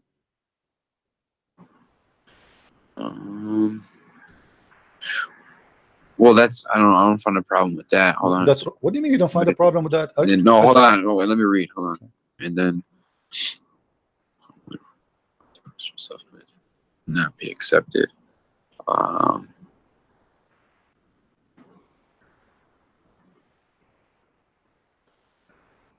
What's the context of this verse? What's it explaining? Nothing, my friend. Muhammad is leaving the mosque, and he asked, because Muhammad is a scientist, he worked in NASA. He wanted to teach those ignorant Arab where the sun goes. So he said to his follower, the one who was with him, Abu Dhar, he said to him, the prophet asked me at the sunset, do you know where the sun goes? See, the guy is not even asking him, but Muhammad, he cannot stop sharing his knowledge because it's amazing.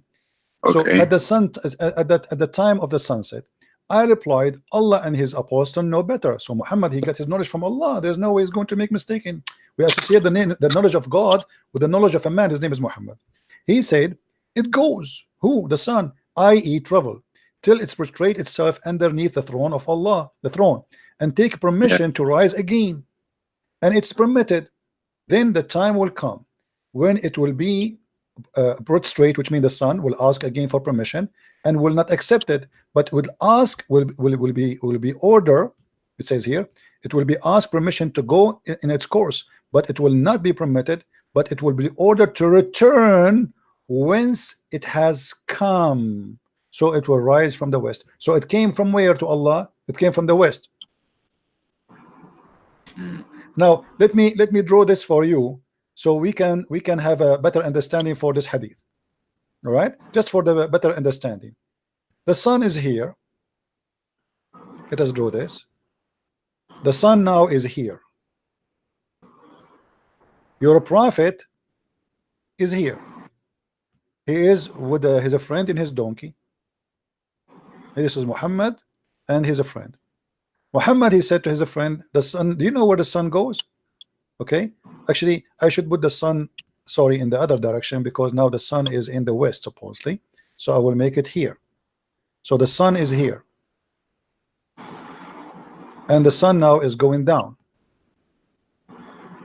and Muhammad, he said to him, now the sun is going to prostrate itself under the throne of Allah, so the throne of Allah have to be in the west based on Muhammad explanation, because it's going to the west, so Allah's throne is here. And now the sun will be down the throne of Allah.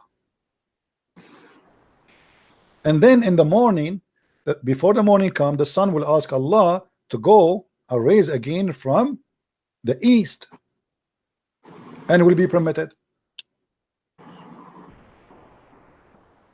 But at the end of the time, Allah will say, no, go back from where you came from, which means she came from the west last time. Now we go back from the west, and we will raise, or what's going to be rose from the west. So why the Muslims, they are busy speaking about science in the Quran? And by the way, this is confirmed in the Quran. Isn't it the Quran says that the sun set in the murky water? Yeah, but that's like when you see like that it looks like water, you know what I'm saying? Yeah, but it does it say that the sun set in the murky water? Yeah, I know. Okay, is that a scientific mistake, or this is something you think it's right? How the Muslims, it might be figurative, you know. How the Muslims explain this? Do you know how? I will help you. The Muslim, they say, oh, this is from the eye perspective of the guy Al-Khadr. Yeah, but it doesn't say that. Read me carefully, my friend. Who is the one who's talking now? Allah. Huh? Allah says, they ask thee, ask who? Muhammad. A bunch of Jews ask Muhammad about Dhul Qarnayn, the man with the two horn. I mean, have you ever heard of a guy, his name, the man with the two horn? What's his name? We don't know. Obviously, he's talking about Alexander the Great. Say, I shall recite to you, you are remembrance of him. Who is talking until now? Allah. Lo, we made a strong in the land, and we gave him into everything a road. So Allah is the one leading him. And then till when he reach, do you see something wrong with me here, my friend?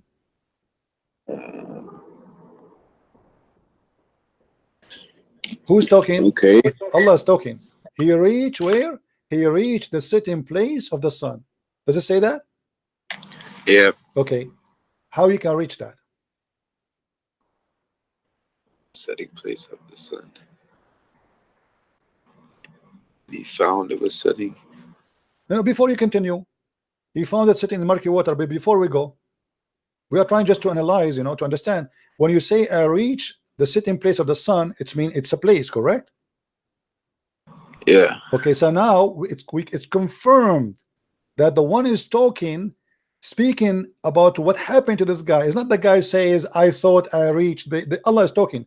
He until what? Until he reached a point. What is that? Where the sun set. So when they try to fabricate the interpretation, they say, oh, this is from the eye perspective. It is not Allah. It's not Allah saying that. The verse is so clear. It says, until he reached the sitting place of the sun. It's a location. So the guy, he was following a road guided by Allah until he reached the sitting place. This is a place he reached. And then he found it. Not he thought, not he saw it. He found it. When you say he found it, I'm reporting a fact. Is that correct? Yeah. Okay. So now he found it sitting in the muddy water. Is that accurate? Do you believe No, the sun does not do that. Okay, so how you think this is from God? I mean, what explanations did the smarter Muslims? Okay, who is a smarter Muslim in history? The smartest? Yes, the top.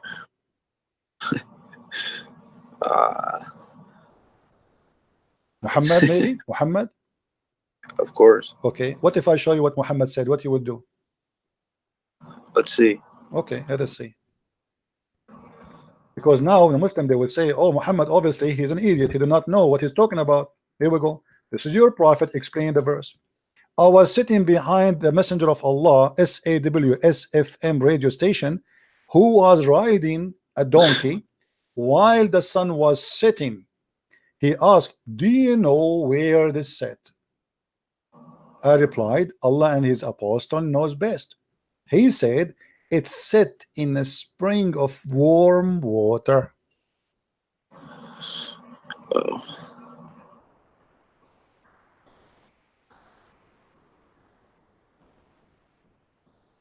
And this is the interpretation of the smartest ever Muslim.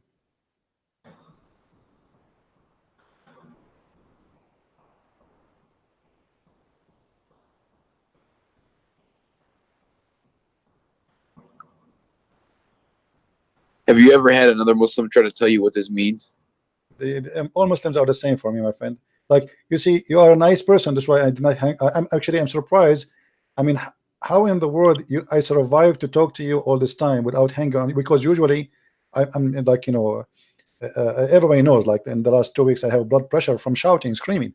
So when we talk to Muslims, the second you show them something stupid, they start screaming, shouting. They will not let you read. I mean, but you are not doing that, and I respect that on you.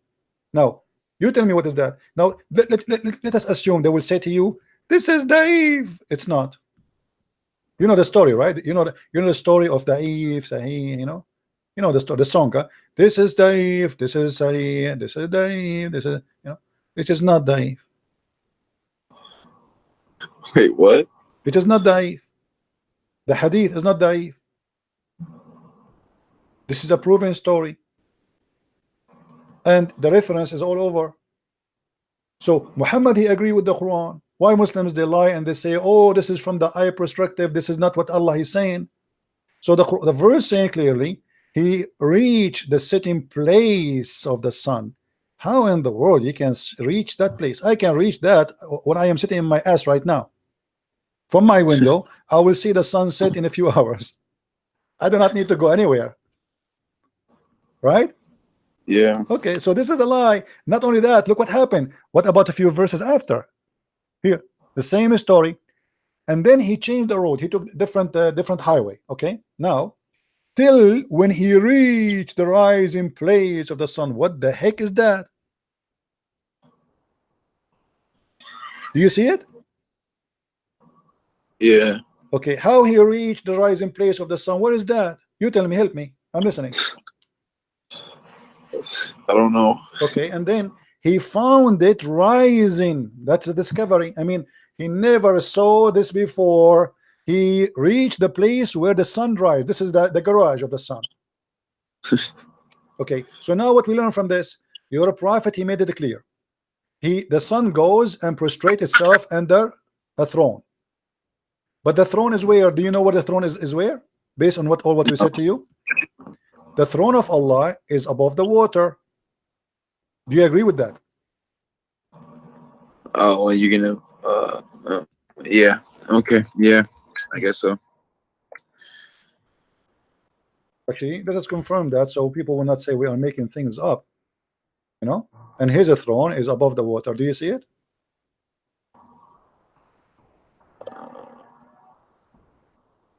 Hold on.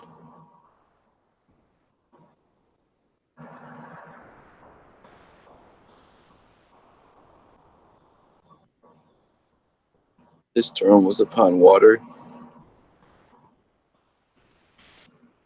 Yeah, I see that. Okay, so that complete the image for us. So now if we wanna draw the image based on all of this, Quran and the Hadith, both of them, they confirm one thing, that there is let us see a bigger space here. Okay, so what Muhammad is trying to say to us, that the sun every day go and sleep under the throne of Allah. There's a water here, and the water is muddy. Let us take off this thing so people can see better. Hold on. Okay, yeah, so here there's a water, and this water is muddy, boiling water. Actually in Arabic it says hamia. Not only it's muddy, it's boiling. Okay, so here there's a muddy brown water, and now the sun will come from the east every day, and then will go down in the muddy water, and then the throne of Allah is above, and we will make the throne of Allah blue to make you happy. This is the throne of Allah. So the sun goes every day from this point to this point. And for sure, this is absolutely scientifically correct. There's a scientist, his name Yama Aidulai Yama from Japan, very well known. He agreed with that. You're joking, right? I don't know. I mean, Muslims, they quote for us name of scientists to prove a point which is a lie. Scientists, even we never heard of them, and even some of them, they are exist but never said what they said. So how in the world this can be the book of God, my friend? Here we go. Muhammad says Allah said, the prophet said, Allah said. Okay, how he is a prophet of Allah and this Allah is funny?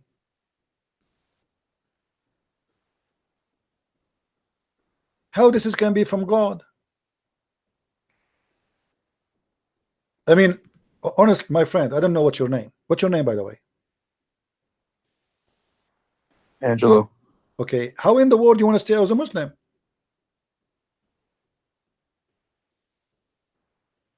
Be honest with me, after all of this, you still think you are a Muslim? Well, you know, the way it was presented to me was like, you know, the one true God and of all the prophets, and you know, I don't really know anything about all this, but like when you're showing it to me now, it's okay, like confusing everything. Like, okay, so you want to be still as a Muslim? well, I want to understand, like, I mean, come on, my friend. Listen, you are what you are a, do you are are you like a certain sect of Christianity? hold on, I'm not. I don't follow a sect. I follow Christ. I don't follow a sect. Why am I follow a sect? You're not like, you're not Catholic. I don't care about all those names. I care for following my Lord, my friend. So like, you know, like Jesus, when he said to pray, like, how do we have justification that we're supposed to pray to Jesus? But what do you mean? Like, how do you know you're supposed to pray to Jesus? Or like, How I know what? you're supposed to pray to Jesus? I don't understand the word. Can you say it slowly, one? How do you know you're supposed to pray to Jesus? How I know? Okay, Yeah. Jesus said, come to me, knock at my door, and I will open for you. Ask me, I will answer you. Every two of you mention my name, I will be between you. And that is clear proof that he is an eternal living God. Because how he can do that? There's 3-4 billion human Christians, and imagine now me and you, we are talking about his name. He is going to listen to us. That's impossible for a human being. So it says clearly, you pray to me. Not everyone says to me, God will enter the kingdom of my Father, but the one who do his will. So now, my friend, before we talk about Jesus, do you announce yourself you are out of Islam?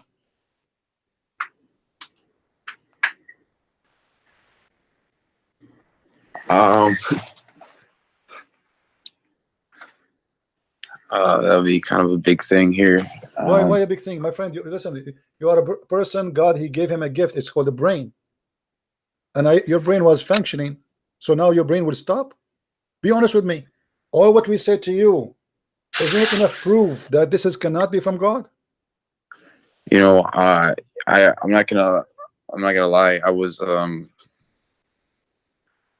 was raised a Catholic, but I didn't know anything about like those verses that you showed me and everything like that. Okay. So like, I don't need you to explain to me like anything about like the crucifixion or anything. I understand that, but like, what drew me towards Islam was like, you know, in Catholicism, there's like, you know, you have the rosary and you have things like that. My friend So Muhammad, he have a rosary. Who said he don't? Look what the rosary of Muhammad. You see the problem. With my respect to you, I'm not insulting by the way. You see, I am ignorant in English. Nothing wrong with that, right? I mean, all of us, we have some ignorance somehow. I can say a word. Sometimes I say it funny. People laugh at me, but that will not be a problem, you know. But here we talk about God, which we cannot be ignorant about God. Muhammad, he took the rosary too from the Christians. He said to you, if you say the word of Allah 33 times, you go to heaven, Allah forgive your sin. And then he says the name of his God is 99, which is the rosary. 3 stones plus 3, 30, 33 is the age of Jesus. If you look at the rosary, have three stones, and then have 30 stones.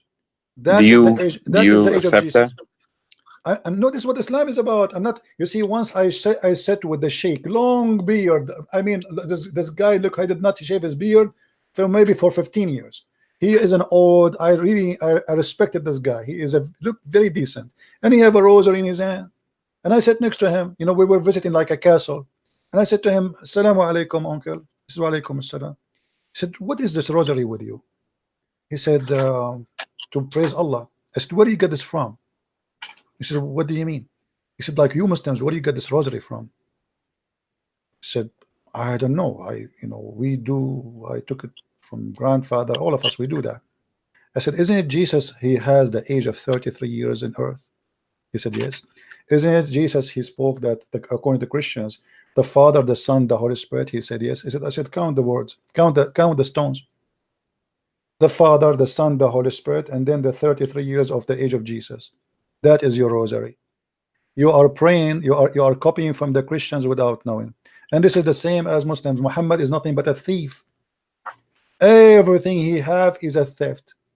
The story of Alexander the Great, the sunset in murky water, is a story written by a Syrian person, Syrian, not Assyrian, Syrian person who wrote a fictional story about Zulqarnain.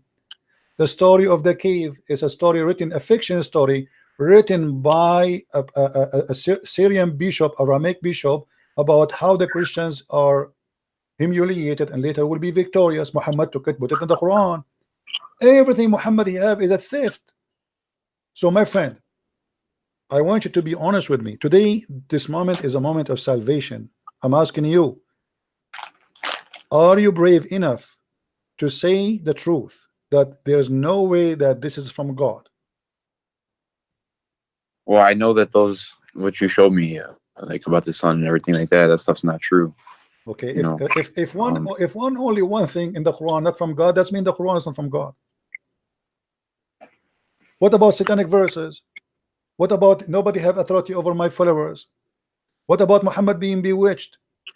What Muhammad imagined himself having sex, but in fact he did not? I mean, come on. What about the sperm coming from the backbone? What about the sperm coming from the ribs? What about whoever have orgasm first, the baby will be a boy? I mean, I can count for you endless. All of this will not make you say I am out of Islam.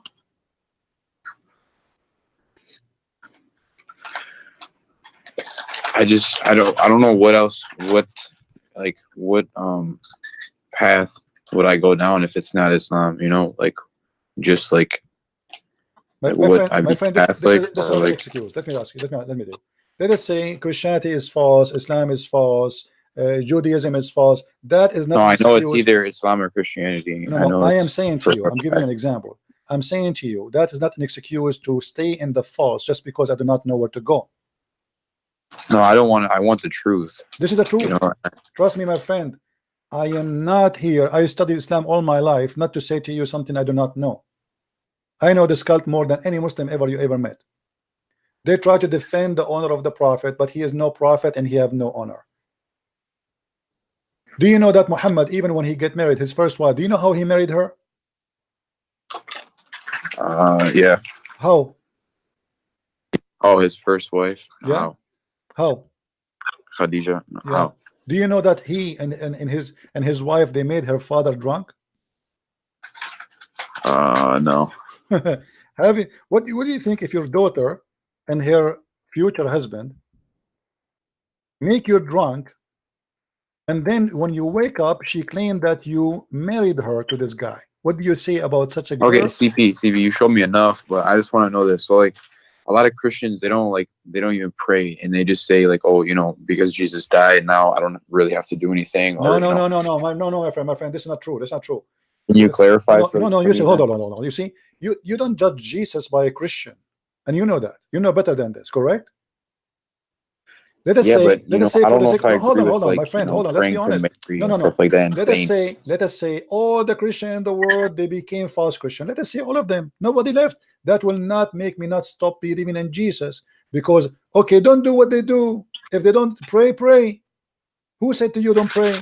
Jesus says if you want to pray, pray like this. He never said don't pray. Jesus himself, he fasts, so you fast. And actually there's millions of Christians, they start getting ready now to fast already. There's 90 days of fasting in every church in the world, especially those who they call themselves Orthodox. So who said there's no fasting? Who said there's no prayer? Who said there's no don't pray? This is not true. And I cannot judge Jesus by someone, he is a drug dealer, or by a woman, she is a whore. This is not fair. We judge God by God himself. We judge Jesus by Jesus, not by Christian Prince. What if a Christian Prince is a bad person? What I have to do with Jesus? I am not Jesus, and I have no even close to be like him. So you as an honest person, you have to know, and you know better, that we judge. I judge Muhammad by Muhammad. I don't judge Muhammad by Osama bin Laden, by the way, because if Osama bin Laden is doing what Muhammad he said and he did, then Osama bin Laden is just a follower, right? So if you want to judge a Christian, what Jesus said, he said you know them from their fruits, correct? Yeah. Okay, the fruits is going to decide if you are a Christian or not your name, not your birth. Yeah. So my friend, do you accept the fruit of Jesus and reject the fruit of Muhammad?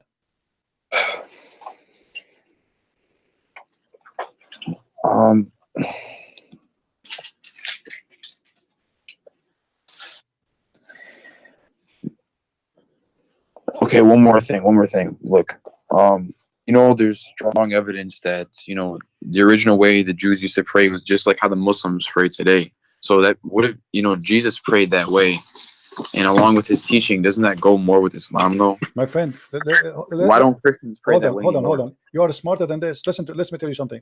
If I now create a cult and I copy how the Jews they pray, does that make me a religion? Does that make No, me I'm not saying okay. No. Even if you put No, Islam to the side, why don't Christians pray that way anymore? My friend. First of all, Jesus did not they don't pray like the Jews, and the Jews don't pray like Muslims. When the Jews they pray, they lay down in the ground. Do the Muslims lay down on the ground? No. Okay, so this is that's not the same. Secondly, let me show you something proving Muhammad to be a false prophet. Read with me this. Do you see it? Yeah. Okay, read it for us, please. Oh, hold on, slowly.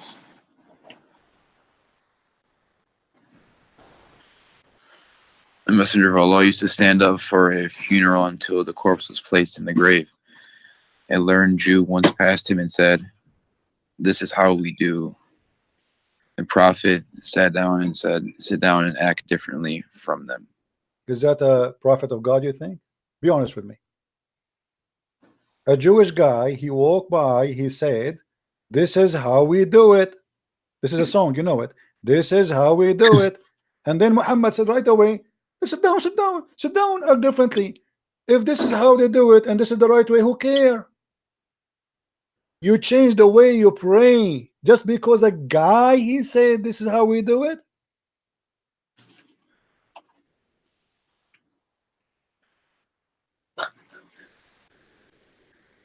What do you think? Obviously this guy is a liar, because if this is the way to do it and this is how God taught him to do it, then why in the world do you want to change it? So what? Isn't it the Muslim they say that we have the same God and so it's normal to pray the same together, the same prayer?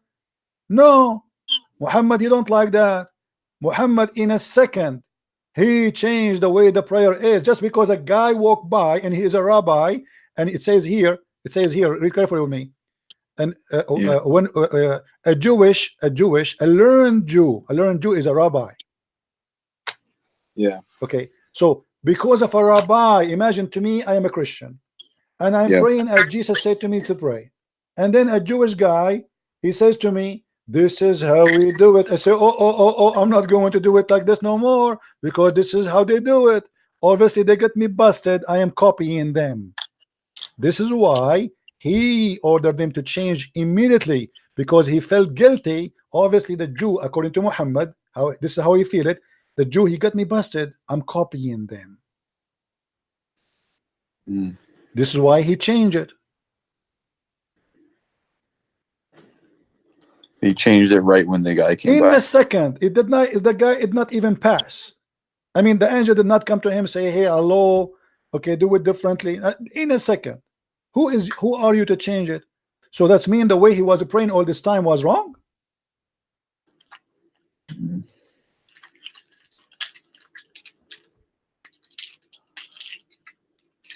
So what do you say, my friend? I invite you right now to denounce the devil and his religion, which is Islam, and to accept the Messiah as your savior.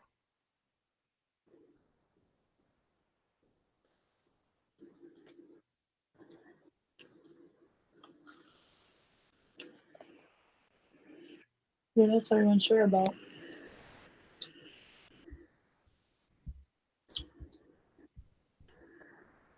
I accept him. Hallelujah. Hallelujah. May the Lord bless you, my friend, and bless your family, and bless all your wife. And I hear people around you.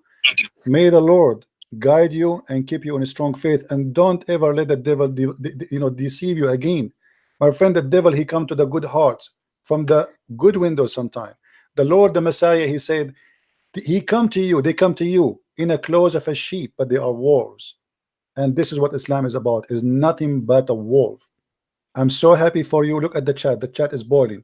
There's 1,300 people. They are praising the Lord for your salvation, my friend. What do you want to say to them? Thanks for your prayers, guys. Thank you very much. I'm really happy to have you. May the Lord really bless us all by blessing you, because the blessing will be for all of us. For all of us, we shared in saving a person who really was lost with such a stupid cult. And how in the world we can follow such a cult? Please pray for me, everyone. Pray for my strength. Absolutely. Everybody, please pray for our friend here. You said your name is Angelo? Yes. Angelo, please, all of you, pray for our brother here, Angelo, for his salvation, for his family, for guidance, so the Lord will strengthen him with his faith. There's no way we can compare between light and darkness. There's no way. It's an insult to compare between the Christ, the Messiah, and Muhammad. Someone, he is very savage, very bad. Even his followers accuse him to be stealing underwear, and then we compare him to someone like the Messiah. How in the world we can leave the light and will follow the darkness? Jesus says, I am the light, I am the truth, I am the beginning, I am the end, I am who I am. God said to Moses, I am. So my friend, you are with the Lord who nobody can defeat. And if the Lord is with me, who could be against me? Happy for you, Angelo. Thank you, my brother. Thank you. Anything else, my friend? No, that's it. I'll message you on Skype if I have anything else, but thank you so much. You are welcome. And say I apologize if I say anything that was harsh, and say hi to your wife if she is your wife there. I heard somebody speaking to you. Yeah, Hi. she said. Okay. All right. Well, happy for all the family there. I'm sure she is happy too. Yes, she is. She's All happy. right. Glory to the Lord. Glory to the Lord. Thank you, my friend. Thank you. Take care. Okay, thank you. Take care. All right. I'm into that.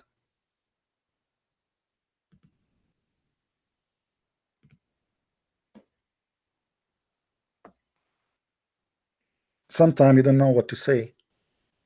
Sometimes last 2 weeks I was really upset for myself because I don't give my time even a break, to the point my blood pressure was going high. But when you see a result like this, all the pain, all the illness, all the headache you have, it is gone. It is absolutely gone. What a beautiful day. So we are grateful for the Lord for he sending you to us. And look, this gentleman, he was arguing and arguing and arguing, and he want to prove me wrong. He did everything he can. The one who is victorious today, my friend, is you, not me. Your loss is your win. I am the one who gained nothing. Spend hours talking, losing my voice, having a headache. You are the winner today. It's not Christian Prince. You just won your salvation.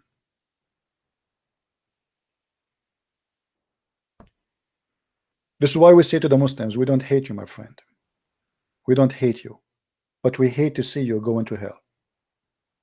We hate to see you following a satanic man. We hate to see that.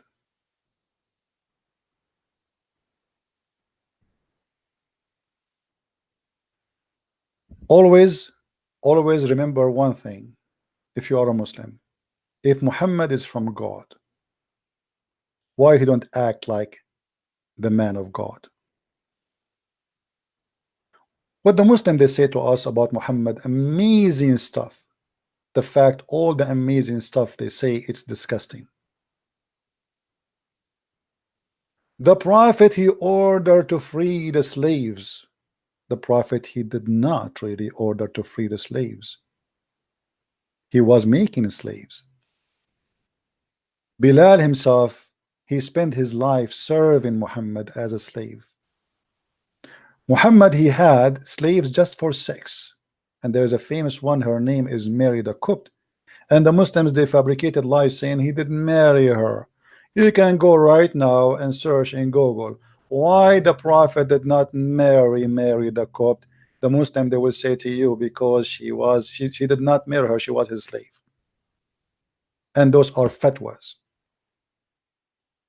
just for fun. This man enslaved people just for fun. He is a satanic person who seek power and sex.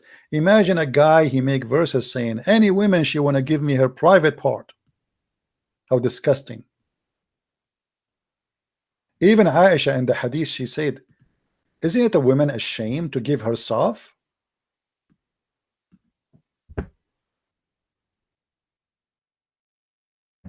Aren't you ashamed of yourself?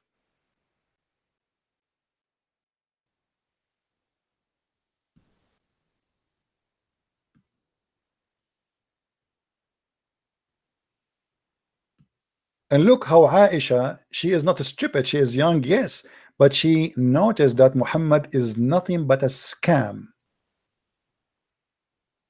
I do not see, but your Lord hurries in pleasing you. Pleasing what? Sexual pleasure. God, he made verses. Any woman she want to give herself to the prophet, what that would do to Islam? Why God Almighty, the one who created the universe? Do you know how big the universe?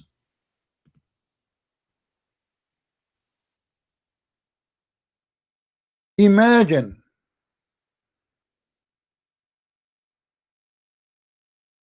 God who created the universe. He make verses and chapters about how we can satisfy the sexual desire of a man. His name is Muhammad. God saying any woman she want to give herself to the prophet so the prophet can have fun. But the prophet, he have many wives already. He is not like a Christian prince who is single. I mean, what that will do to Islam? What does have to do with God? How that can be from God?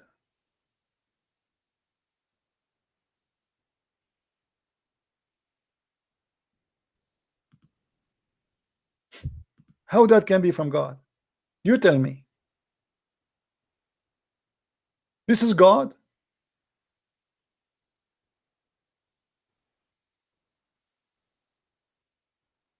And you know the funny that the Muslims they try to flood us with statements like the Quran. Who can you make Quran like this? I know I cannot, to be honest with you. I cannot. Anyone remember which verses in the Quran it says you can eat in your houses? Let us see how many of you remember. How many of you remember the verses saying you can eat in your houses?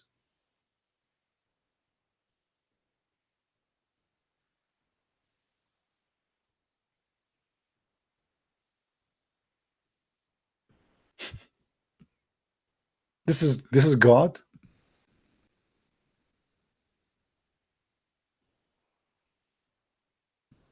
God, he went to think hard, and he decided to tell us where and how you can eat in your house. I mean, come on. I mean, if God is not God, how in the world he come with such a knowledge that we can eat in our house? Thank you. I really thank you. This is amazing wisdom. And not only that, if your leg is broken, you can eat in your house. If you are blind, you can eat in your house. I mean, before that, we do not know this. This is God. This is wisdom. Who can make Quran like this? No blame is there upon the blind, nor blame upon the lame, nor any blame upon the sick, nor yourself. I mean, when you hear this, you think we're going to talk about going to nuclear weapon attack or something, and suddenly it says, if you eat in your houses. What? What?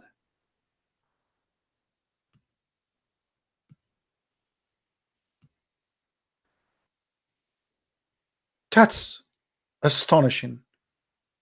That is science. That is discovery. This God, he spent centuries thinking about how to make this verse. And not only that, brother, especially if you are blind, brother, it is not a sin to eat in your house, brother. Why the blind before he used to eat where? I mean, if I cannot eat in my house, where I can eat? In the restaurant? Where before Islam people used to eat?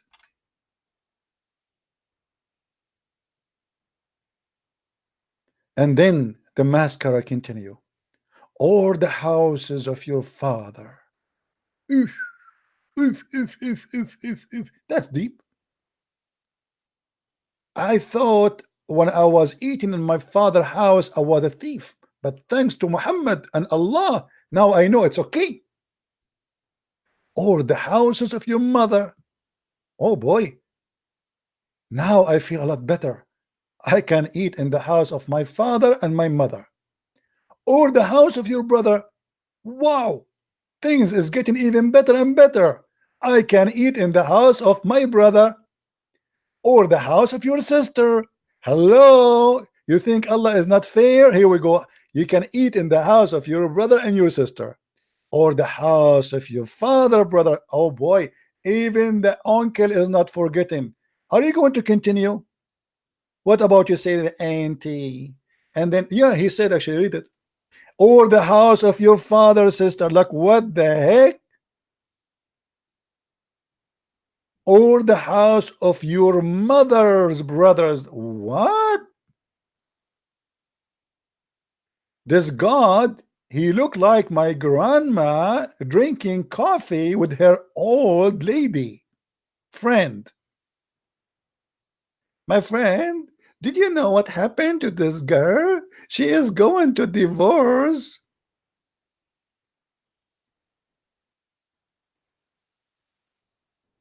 This is God. And then, or the house of your mother, sister. I mean, the story is not over yet. Like, hello. Or any house you have the key for it. Like, hold on, this is stupid here. So if my neighbor, he gave me the keys because he is going somewhere to feed his cat, I can eat the food he have in his refrigerator. That is too much. Any house, what if I am a thief? What if somebody gave me the keys, but he did not say you can eat here? Hey, take care of my house when I'm away. Watch over it.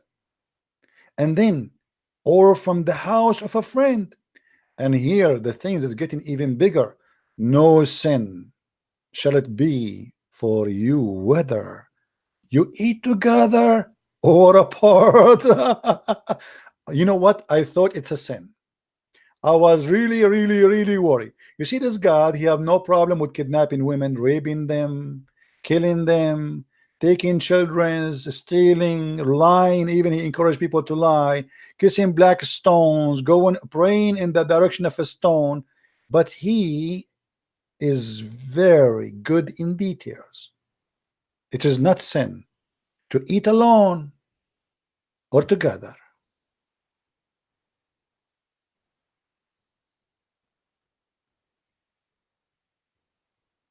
What more you want?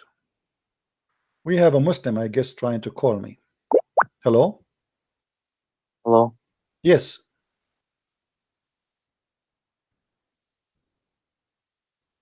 Hello? This guy, he drive me crazy in the text. He want to talk to me. He want to talk to me. And then he hang up. Hello? Hello? Yes.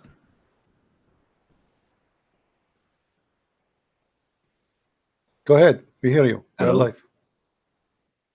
Hello? Oh, okay, I can hear you. All right. What do you want to say to us? Well, I cannot hear you through Skype. I only hear you through YouTube. Oh, how come? My microphone is working here. Yeah, so Okay. What do you want? How I can help you? I have no idea. You are a Muslim, right?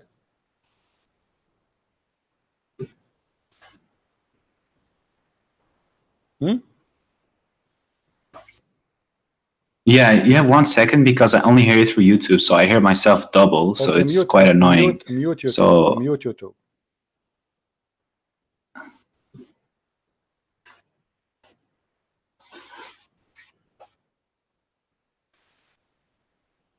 I muted YouTube, but I don't hear you through Skype, so that's the Well, only trouble I I don't know have. what the problem, my friend.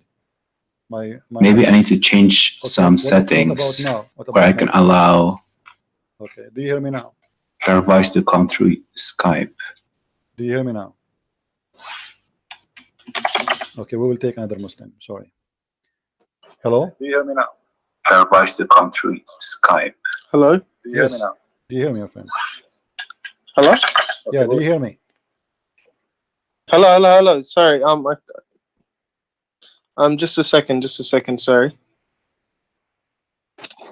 Can you hear me? I do. Oh, hey, brother. Hey, my friend, how are you? Are you a Muslim?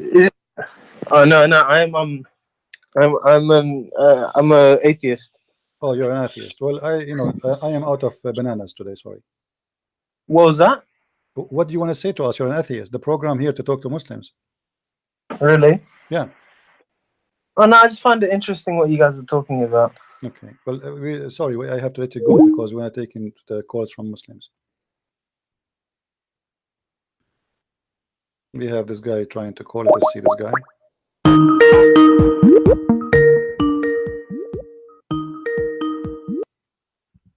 Hello. Yes, Abdul. How are you? Yes. Do you remember me? Sure, I remember you. You are the funny guy.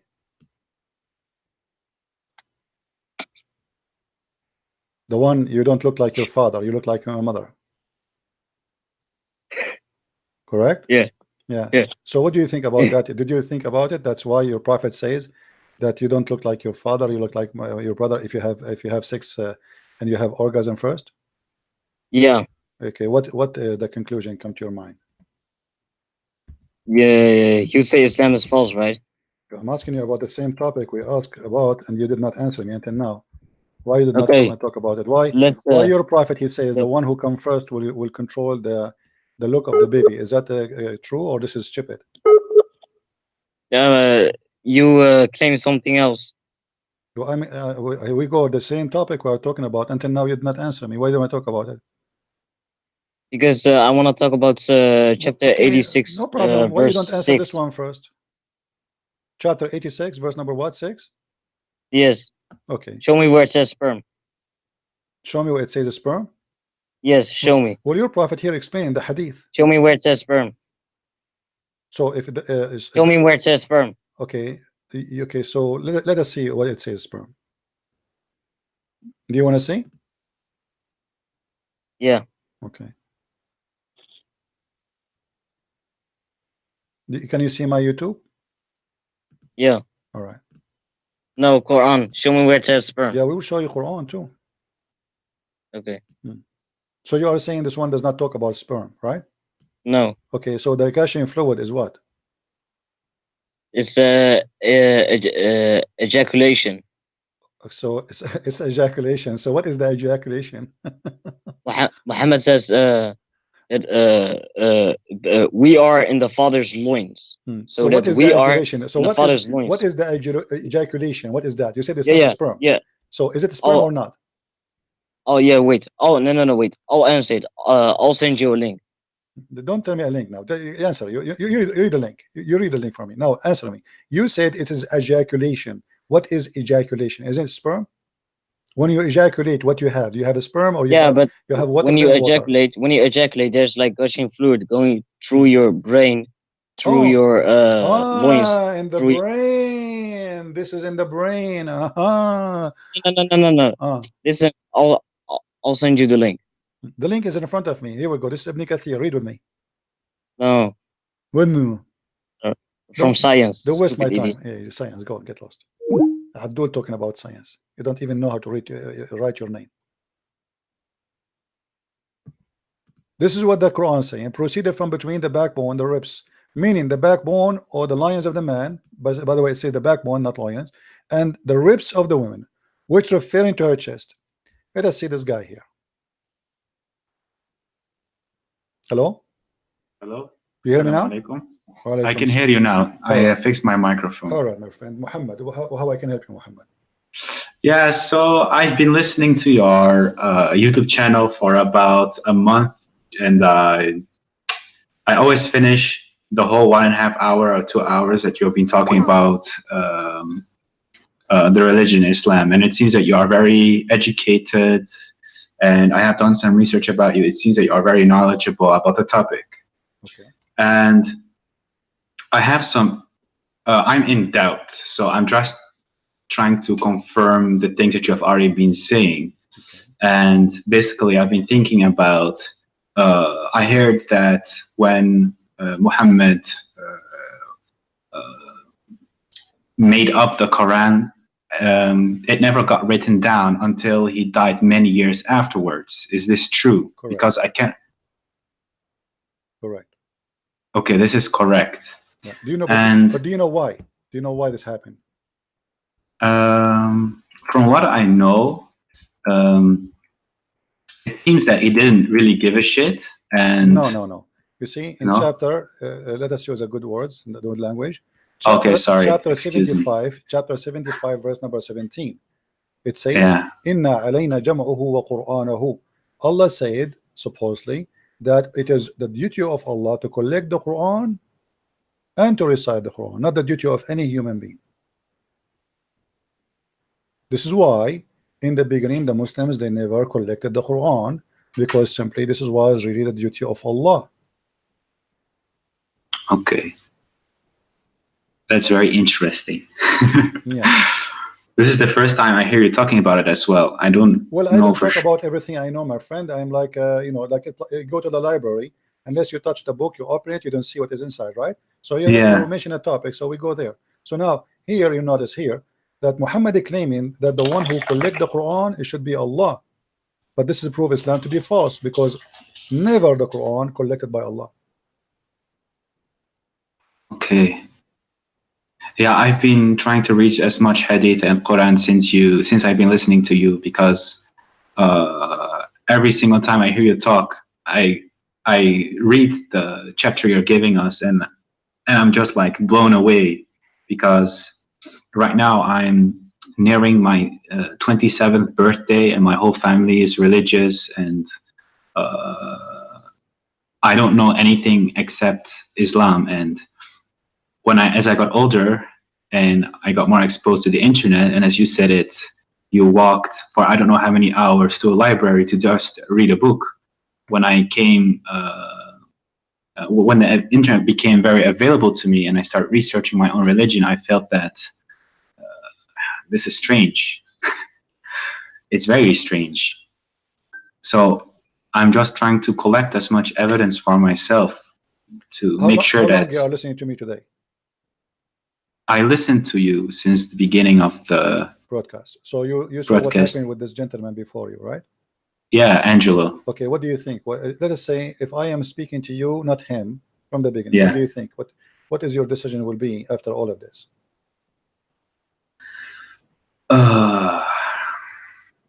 It seems that every single thing that you point out is accurate.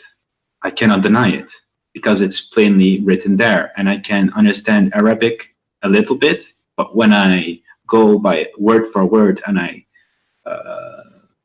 read what's there, it says just exactly how you say it. Some things get lost in translation. It almost seems that somebody is trying to cover up someone's behind because there are a lot of mistakes. So what that will lead you, my friend? You are, you are a smart person. You are watching. You are seeing. I never said something without showing proof. Correct? Yes. And all is from yes. Islamic website, Islamic translation, Islamic print, Islamic reference. Nothing. I don't use the Bible to prove anything. Yes. Okay. So now what you with your you are a growing man, and you are watching for long. Not only this video today, you are watching for long. So isn't it enough after watching all what I showed? Isn't it enough to prove to you that Muhammad, there's no way he's from God? That's true, but I have a lot of family members who I have discussions with, and sometimes it gets quite heated, and then I try to help others as well, and I try to see whatever I think is wrong or right, and it seems that sometimes they are still trying to. I mean, they're still able to convince me somehow. Look, like how? Give me an example how they can convince you. Like what? Like they say that some things are very hard to understand without the tafsir, but when I look at the tafsir, it seems that it's also rubbish. I find it very hard to pinpoint what's exactly wrong, because sometimes they give references and you can interpret it in certain ways because of Arabic language. I will give you a tafsir. What is your education, my friend? My education? What do you mean with education? Did you go to school? Like, do you have some education? Yeah, I currently busy with my university. Okay, so I have studied other things as well. So this is my third. Okay, that's degree. That's wonderful. So you are a person who went to school. You are not like a, with my respect to everybody, some people did not have their chance to go to school, right? I mean, yeah, exactly. Poor, yeah, but look with me. This is chapter Qaf, verse number 1. Qaf wal Quran al-Majid. You said you know a little bit of Arabic, correct? Yeah, I can understand because I am personally from Morocco, and I'm not from the Arabic part of Morocco. I'm Amazigh, the Berber. Amazigh, okay. Yeah, yeah, the northern. It says, from his narration on the authority of Ibn Abbas, that he said, in the interpretation of Allah saying Qaf. Qaf is a letter. Qaf, he says, it is an azure mountain overlooking this world, and the color of the sky takes from it. Allah swear by it. Now your family, they say to you, you cannot understand unless you read the interpretation. Okay, this is the interpretation. What we will do now? There's a mountain surrounding the earth, and it's blue, and the sky taking its color from it.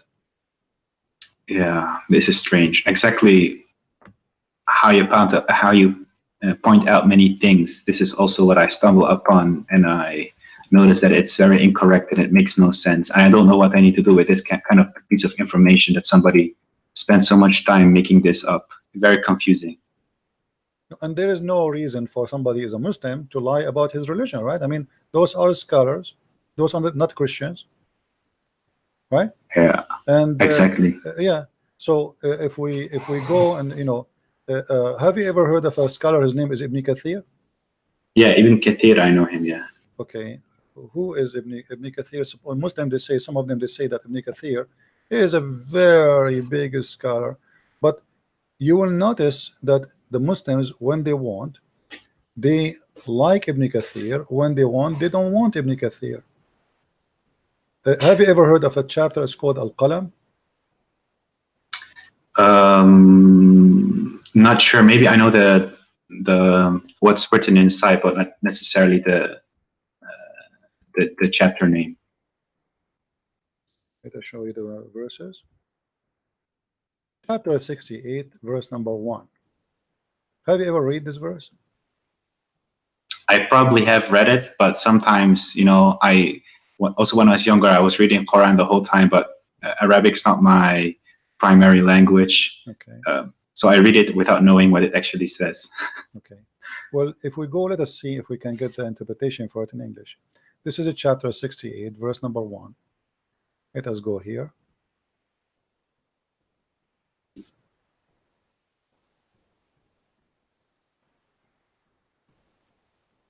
Always take into your consideration that Muslims, they are not giving you a correct, let us say, an honest translation. Ibn Kathir in Arabic is not the same as in English. If we read here, it says, by the pen, apparent, meaning that he's referring to the actual pen that used to write. But here there's a verse before it says, Qaf, and the similar to them from the individual letters that appear in the beginning of the Quran chapters. This has been discussed in length previously, and there's no need to repeat. When you see translator, they say that it's mean he is hiding something.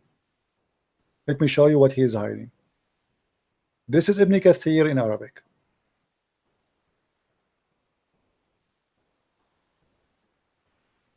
It says here, and this is the official government website of the Kingdom of Saudi Arabia. And here you notice how they lie and they fabricate in the translation. It says,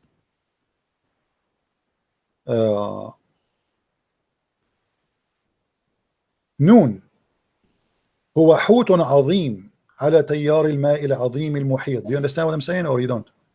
Not really. Okay. I catch no ball. Noon is a big whale on the ocean, and he is carrying the 7 earths, as the Imam Abu Ja'far ibn Jurayj, he said, ibn Jarir.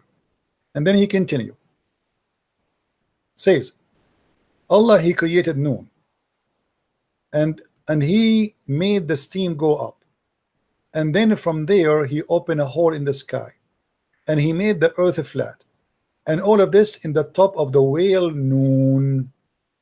And then Noon, he start moving, so the earth start moving and shaking. So Allah, he decided to put mountains in the top of the earth, so the earth will not move. Where we can find that in the English translation? It's gone. Period. Yeah, I also experienced this. You are completely right. Yeah, and here let me show you. If we go to the chapter Moon, the same chapter we are talking about, okay, which is 68:1. If we go here,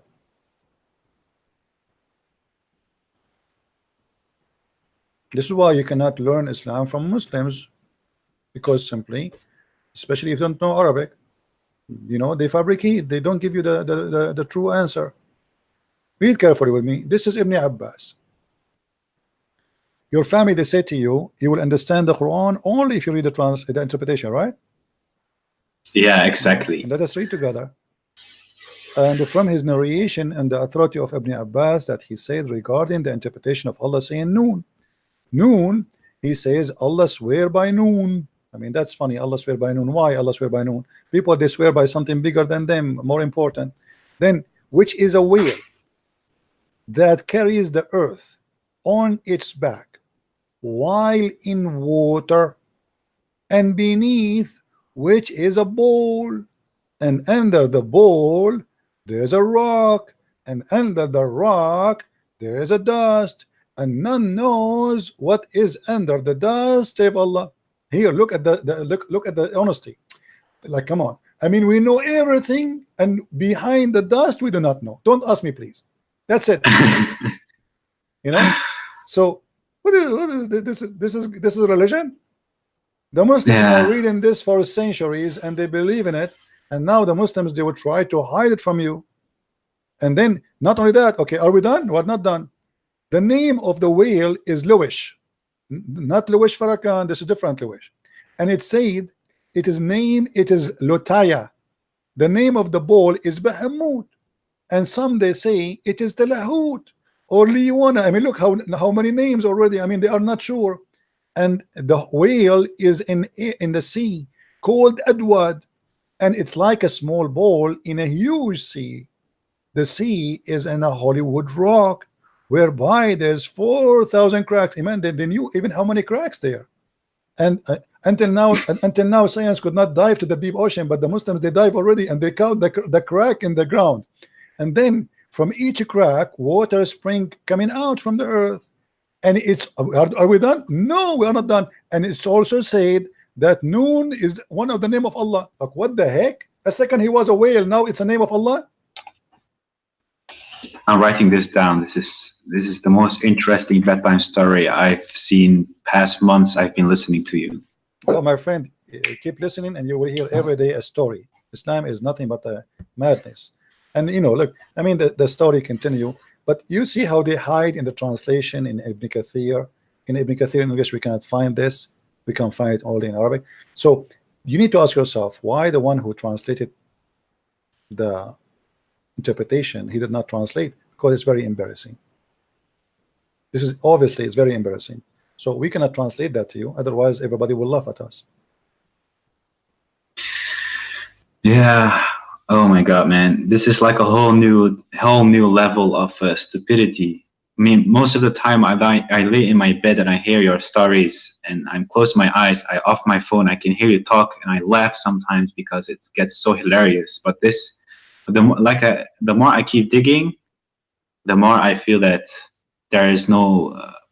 So my friend, you just called Islam stupidity. So why you don't say I am out of Islam? Yeah, I think I just needed this confirmation. Okay, so I think I don't feel Muslim at all. So can you say I am out of Islam? Yeah, I can say it. I'm out of Islam, that's definitely. Beautiful, my friend. That's beautiful. I'm so happy for you. Very happy for you. Thank you. Now I want to ask you a question. What do you think about Christianity? I mean, I studied a lot of science during school, and I have my own questions regarding God. I don't know if there's a God. I don't know if there's not. I'm not decided. I'm not atheist or whatsoever. Okay. But there are so many religions. So to me, it feels like, did somebody create our universe, and so on and so on. I just don't know the answer, and I'm searching for an answer. Sometimes I feel that I have no connection to God. Sometimes I feel there's a higher power. My wife is Christian, and I always respect her religion, and I respect Christianity way more than Islam because it's way more peaceful. But when I look at the past of the religion, it seems it has not always been so peaceful. So I have my questions, but when I listen to you, it almost feels like you're not associating yourself with the past, which has a lot of bloodshed and so on, but you just have it seems that you have a personal connection to God and Jesus. Let me correct you, my friend. You see, okay. Always when you understand history, you cannot just read about it. You have to live the history. So yeah, if they say to you, there is a history of a blood, and then you say history of who? Is that history of Christianity or history of Christians? So there's a huge difference. What if I show you now history that Christian Prince was in jail? Are you going to judge Jesus because of me? No. Okay, what I have to do with Jesus? That's not even fair. I don't judge Islam because somebody he is a criminal. I judge Islam by the founder of Islam, by Muhammad. Nobody can say Muhammad was a bad Muslim, right? So I mean, if you say he's not a Muslim, that will be funny, right? Yeah, but he was quite a bad person. Okay, but he's a bad person, no problem. But but the question is, you cannot, I'm not judging Islam because a guy, his name is Osama bin Laden. I'm judging Islam by what Muhammad did. So if you want to judge Christianity, my friend, you don't judge it by Christian Prince, regardless if a Christian Prince is a decent man or not. You judge it by the Messiah himself. And here I say to you, do you find a better name than his name? Do you find better teaching than his teaching? Do you find better wisdom than his wisdom? Do you find more truthful, loving, and same time extremely wise than him? So as long as you go to school, let us practice one sentence of Jesus. He said, love your enemy. What do you say about this sentence? Sounds quite nice. I find it very hard myself to hate somebody because it's so bad. It feels so wrong. Yeah, but and you always listen, listen, yeah, he's your enemy. He is your enemy. He's already your enemy, and he says you love your enemy. And look what that will do. If every single human being practice one sentence of Christ's teaching, you said that Christianity is a religion. Christianity is not religion. It is not. Christianity is a belief in the mighty God. It's not a religion. You love your enemy, and I love your enemy, my enemy, and every one of us in this earth love the enemy. There's no enemy left. The earth became heaven. So the message of Jesus to us is to live in heaven right now, not even tomorrow. Yes, there is heaven to come, but if you believe in Jesus, you can be in heaven. Because when you love your enemy, and all of us, we love our enemies. We do not need a police. We do not need an army. We do not need, because everybody became a loving person. A loving person will not steal. A loving person will not kill. A loving person will not rape. A loving person will not allow somebody to die hungry in the street. He will not be greedy. Just one sentence of the teaching of Christ can beat all the wisdom and the wise man in the world. One sentence can solve the problem of all mankind. And this is why, my friend, I believe that he is the Almighty God, for nobody can be wise as he is. Is there something I can like read up about on Jesus and God? Because I would like to know more. Read the four gospel, my friend, the four gospel. But as I said to you, you know, I mean, yeah, one sentence for me is a gospel. Just one sentence. Because that sentence can solve all our problems. All the evil we have is based because we don't, you know, when you love your enemy, that's mean you love everybody. That's it. There's nobody, there's no limit. Human being have a problem that he love himself, but he don't love people. Even if somebody love a family because they provide him something. Like, I don't want to be lonely, so I love my children. Maybe I don't want to be lonely, so I love my wife. But you will see the Messiah, he come to us with extreme love, exceeding the limit and the mind of a human mindset. Love your enemy. So we live in our world with love, and then love will come back to me. Because if I love everybody, then everybody love everybody, which means including me. I'm a winner. You know what I mean? Yes, I understand. But then on the other side, I have some atheists saying things like, but how can a God be so powerful? How can he make a stone bigger than himself that he cannot even carry? And if he cannot, then he's not the strongest, and so on. You see, this is because of their ignorance. Because Jesus, when he carried the cross, Jesus, he come to us as a normal human being, as a man. But in the same time, isn't it the Bible says that Jesus, he was controlling the nature. Jesus, he healed the blind. Jesus, he resurrected people from death. So they remember only that thing he cannot carry. So why so what? He is coming in the form of a human being. As simple as that. The flesh of a human being. He did not come as what they want, Batman. If Batman exists, that is God. I mean, so he is coming in a form of a human being. Yet he do what no human being can do. So the silliness of some people sometimes that they pick up their cherries from all the story of Jesus. You remember only this one. If you want to be fair, remember the rest. Then I have another question. I understand your point. I absolutely do. Okay. In what form does God come? From what? In what form? What form? In what shape? In Christianity, God is a spirit. So our God, he can come in any form he wants, because simply he is God. He's Almighty. That's why we call it. What the word Almighty mean? Do you know? Yeah. The best there is. Well, he can do whatever he wishes. So he can come to us as a man. Actually, the Bible says, like, when the Messiah, he was baptized, they saw like a spirit in the image of the shape of a bird, and they heard a sound say, "This is my only begotten son." So God, he can come to us in any way he wants. God, he came to Abraham as a man, and Jesus said, "Before Abraham, I am," and Abraham knows my day. So he came to Abraham as a man, and why not? If God cannot come as a man, he cannot be God anyway, because if he cannot be something, that's mean he is limited. You know what I mean? I understand. It sounds way better than what Islam has to teach when it comes to him having hands and sitting on a The chair. Quran says how Allah can have a son if you don't have a girlfriend. Yeah. So Allah saying he cannot have a son because he don't have a girlfriend. Our God do not need a girlfriend to have a son. Secondly, we don't understand that God he have a son in a physical way, which means God he have sex with a woman and then they give birth to a person. His name is baby Jesus. That's not a story. So the Quran always speak in a let us say in a very poor IQ, you know, very poor IQ. Like you can tell that the one who is making the Quran is not even did not even go to, you know, the Muslims they say that Muhammad was illiterate, right? But yeah, but you also said on his dying bed or whatever, when he was about to die, he said, give me a piece of paper and pen or whatever. Actually, I don't agree he's illiterate. That's what the Muslim says, but that's not the question. Yeah. Illiteracy, my friend, is not about being, you knowing how to write, how to read. Illiteracy is about being ignorant. And this is what the Quran says. The Quran never said Muhammad did not know how to write, how to read.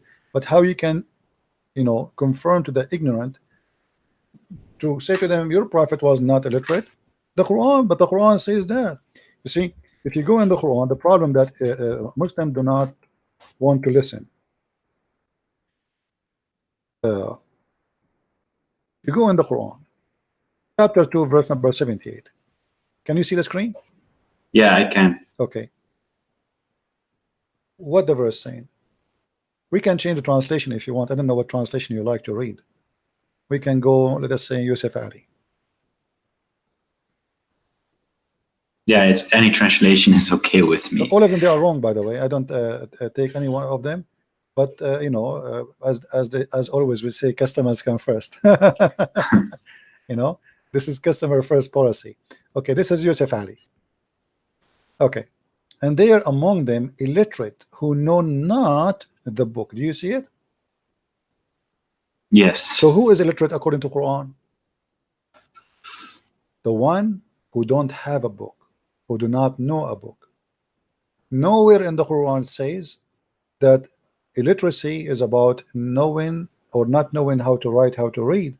The Quran confirm in many verses, but Muslims are, what I can say, I don't want to say something, it's very embarrassing. The whole Quran says it clearly that the illiteracy the Quran speak about is about not knowing the true God, and you don't have a book. That's why the Quran called the Christians and the Jews people of the book.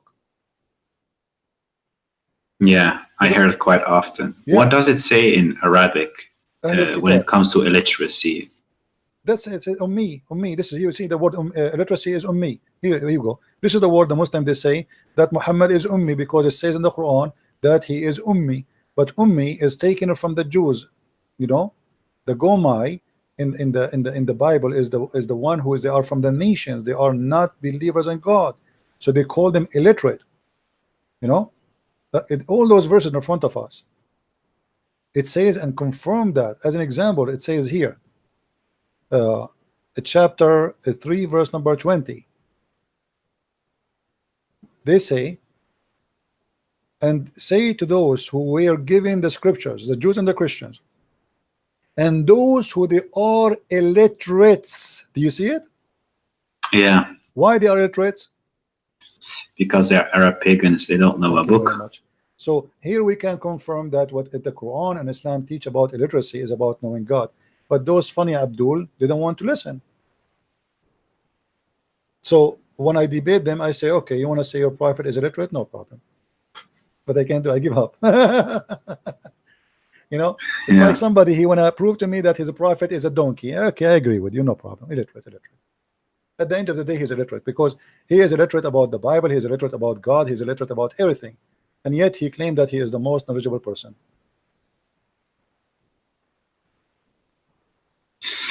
So right now I'm like 60% there. Like for 60% I believe it, but there's still like a big piece where I find it. My friend, you already left Islam and we are happy for you. Absolutely. So you know, trust me. I am not going to invite you for something bad which me myself I'm happy to have.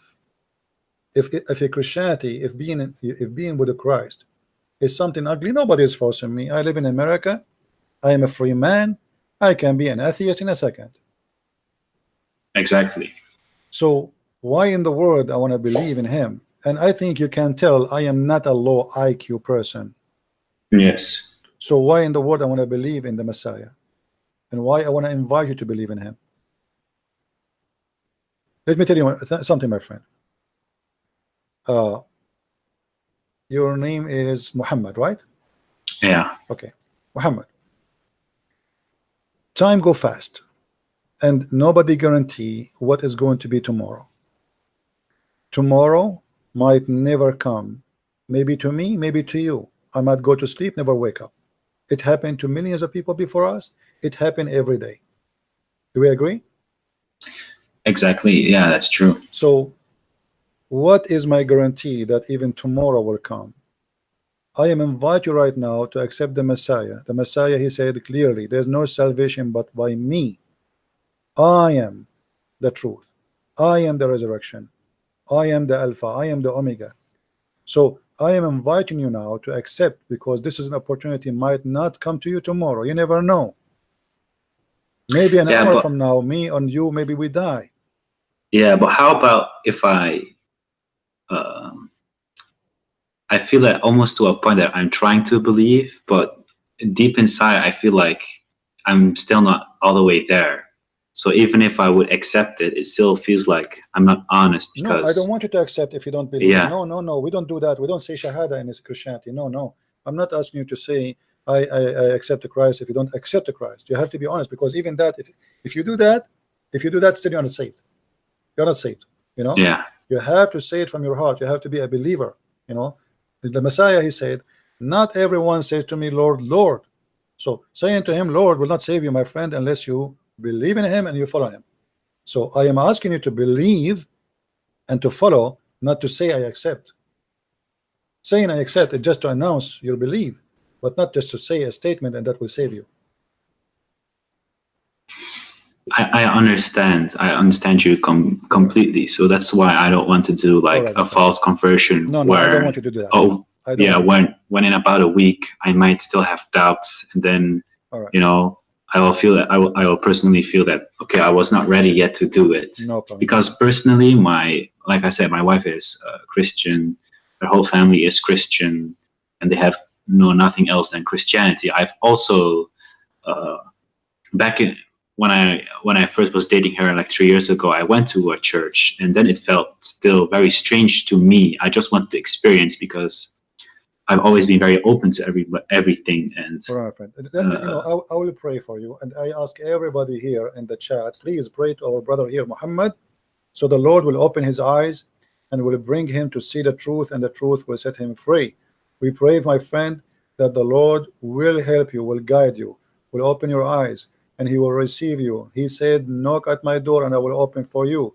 So please, my friend, all what I'm asking you don't say anything, just knock at his door. Say to him, Lord, I want to know you, the Messiah, the Christ, the great name, though everybody speak about you, where are you? I want to know you. Show yourself to me and tell me more about you. Let me see you, let me know you, then I will believe. And my friend, he will answer your question, and he will answer to you. And I will be happy to have you again in my program here. Anytime you feel you have a question, you want to talk to me, you want to say I accept Christ and give us the great news, or even says I don't want to accept, you are welcome to call me. Yeah, I really appreciate it. I really appreciate the prayers. I've been following the chat as well. I appreciate everybody being so nice and everything. I can really feel the warmth from the Christian community, and it's like completely different from Islam, where as soon as you have doubts, it's like kafir billah, you know, astaghfirullah, and that kind of stuff. So I definitely appreciate all the prayers, but to a certain point I even envy people who have beliefs, because right now I feel like I'm without any faith. And like I said, I've always been searching, because sometimes I lay in my bed and I'm thinking, what is this all for? And it makes no sense. But then I'm thinking, I can just live my life and be happy. But right, my friend, there's always there I'm this certain. happy for you. First of all, regardless what your decision. First of all, Yeah. you did the right thing today. You decide to leave Islam at least, which means now you are ready to receive the good news. Because the first thing we need to do before we can build a house is to establish, let us say, the corners of the house, you know, the rocks of the house. And the rocks of the house cannot be built on sand. So now you got rid of the sand, and now you are seeing the rocks. So now you can build. So we prayed for you, and everybody is praying for you. And let us pray, all of us together, that soon the Lord, He will bring you, and He will make you, and He will help you to build your house. A house with your beautiful family, beautiful wife, children, to be all of you enjoying the word and the teaching of Christ.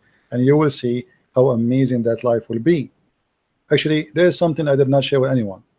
All of you, you know, I was, for the last week, having very hard time, blood pressure. Even I bought blood pressure to see what's wrong happening with me. And I tried, I mean, really horrible. I cannot even concentrate. And then I decided yesterday to pray a deep prayer from my heart. And for sure, this is the deep prayer. It's about me. I said, Lord, I need my head. I'm using it. Please help me. And I woke up as if nothing happened in my life, as if I have no pain, as if, as you see, I'm speaking now for how many hours? I just made a prayer, and the Lord, He always is there. For sure, you know, some people, they might say to you, there's many people, they pray.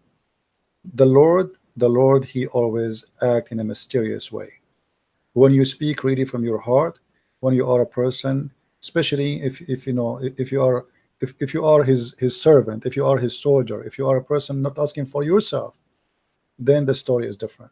So don't think about yourself as much you think about what is right. Think about what is right. Say to Him, Lord, please show me what is right. It's not about you. It's not about me. It's always about what is right. Absolutely. If there's a God, I would absolutely want Him to guide me and achieve the most I can in my life and make as many people happy around me as well. And from my profession, I'm a social worker. Helping people is the only thing I do. So it's a nice feeling to help other people and to pray for other people as well. But the last time when I experienced such thing, when I was still religious, because then I still believed in some kind of God, and now, like I said, I'm still searching, and I really hope I can find God, and I will. My friend, I will be happy to receive. I'm not going to, because I feel like I'm putting pressure on you. I don't want to do that. So, no. I don't feel any pressure at all. Sometimes when I hear you talk to people, maybe they feel pressure to immediately convert. I don't feel that. I'm very outspoken, and I always try to be honest. And I also heard you yelling, Abdul. It's okay, for me it's maybe funny, but for you, you're having high blood pressure, you know, then I also feel very sad for you. But I completely understand your point, and I think this is also the right way for me to be deciding it on by myself and coming to a conclusion by myself. All right, I agree with you, and I will be happy again to hear you soon. Let me know if you need any help. And with this, I will say good evening or good night for you, and I hope to see good news from you soon. All right. Yeah. Before you go, I advise you to start reading the 4 Gospels. You know, just read them. But when you read the Gospel, my friend, try to read to know, not to judge. You know, which means try to learn. I mean, I'm learning now about who is this Christ, what He's talking about. So open your heart and don't be a person who is like consider this as a book of a novel, or, you know, this is not. So you have to read it in very special way, and try to live the story, not only to read the story. It's like, you know, try to make it like as if you are watching a movie and you are in the movie, not a person who is standing in front of the screen. So try always, when you read something, the Messiah, He said, try to imagine yourself, you are between those audience, and then you can understand better. Okay, I will absolutely do that. All right, my friend. Thank you very much for calling. Anything Then I else have you can answer? one last question. Which language do you recommend me to read it in? Well, I don't know which best language for you. What is your best language? English? No, Dutch is my best language. Then you read it in the best language because you have to understand it perfectly. Always translation, by the way, is going to give some limitation, but with with the help of the Lord, will be good. Is it possible to find it in the original scripts? Because you have to read it, and then you don't speak the language. Do you speak Hebrew? Do you speak Greek? No. But I know people who can, though. Yeah, but it's you who's going to read it, not them. Yeah. You know, so it's better to read it in the language, best language for you. Okay. And Christianity is not like Islam. You have like, they pray in Arabic, but yet you don't understand Arabic. I mean, you can pray in any language you want. You can pray even without saying any word. It's almost like Allah only understands Arabic. Right, because this is the God of the Arab. It's an Arabian religion. Yeah. Anyway, my friend, thank you very much for calling. Okay, man. Blessings to you. I hope you can manage our high blood pressure. Don't let those God is good. ignorant people make you angry. Always try to calm down and don't get your health like but you can. in a bad shape or whatsoever, because sometimes they can really hear you yell so much, and I feel so sad for you. So please, what we can do, sometimes I feel sorry for them, and I lose at the end of the day, I'm a human like everybody, and you lose your patience. I mean, you repeat the same stupid thing and still somebody don't want to get, and that's what make you upset. Yeah, but they are so indoctrinated. But I think the small things that you say to them, it still plants a seed in their mind, and they will start to doubt. And as soon as they research themselves, that's what happened to me. Have you ever saw like a faucet dropping water for a long time? Yeah. Do you know what the faucet can do? A drop of water in the rock underneath is going to make a hole. Yeah. And this is what we do here. Exactly. Thank you. That's why I also try to do the same thing what you do to other people around me now that are also still Muslim, because I still see too many Muslim people do crazy things just because of their religion, even though they live in Western Europe and they believe in a faith which is not compatible with the life they're leading here right now, because of the riba and all the crazy things, the hijab, people missing opportunities, job opportunities just because they have to wear the hijab, parents hitting their children. I've seen everything myself. I've seen the bad side of Islam because I've lived it for so long, and it's really horrible to see it. So to a certain extent, most people don't even know how bad Islam is, and they have so many.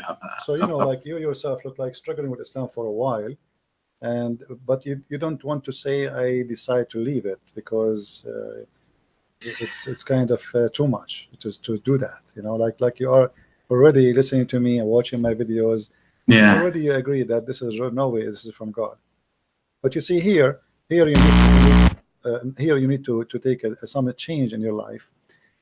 If you are convinced of something, don't wait. I mean, what the point? Just because my family they believe in the same thing? It's because of my parents. I feel very sad for my mom, because sometimes when I make a small hint, my mom is like 70 plus, and I cannot. If I say something, she will think I am possessed by Satan or whatever, and she will just cry for days long. She will never understand. So to me, it's very hard and very difficult because it causes me a lot of pain. Yeah, I understand. Okay, my friend, I had to let you go, and feel free to call me when you feel like talking again. All right? It is good. Thank you very much, man. Have a good night. Take care, you too. Bye-bye. All right. I think we have a good time today. I'm not going to stay longer. You see, like we talk about, I made a prayer to the Lord and he answered my prayer, but doesn't mean I'm not going to get sick. I might even die tomorrow. That will not change my faith in the Lord, because simply, you see, it is you are doing something, and whatever your duty is in earth, it doesn't change anything. That at the end of the day, you are under the nature and the law of the nature of a human being. You will die. You will get sick. You might get killed. You might have an accident.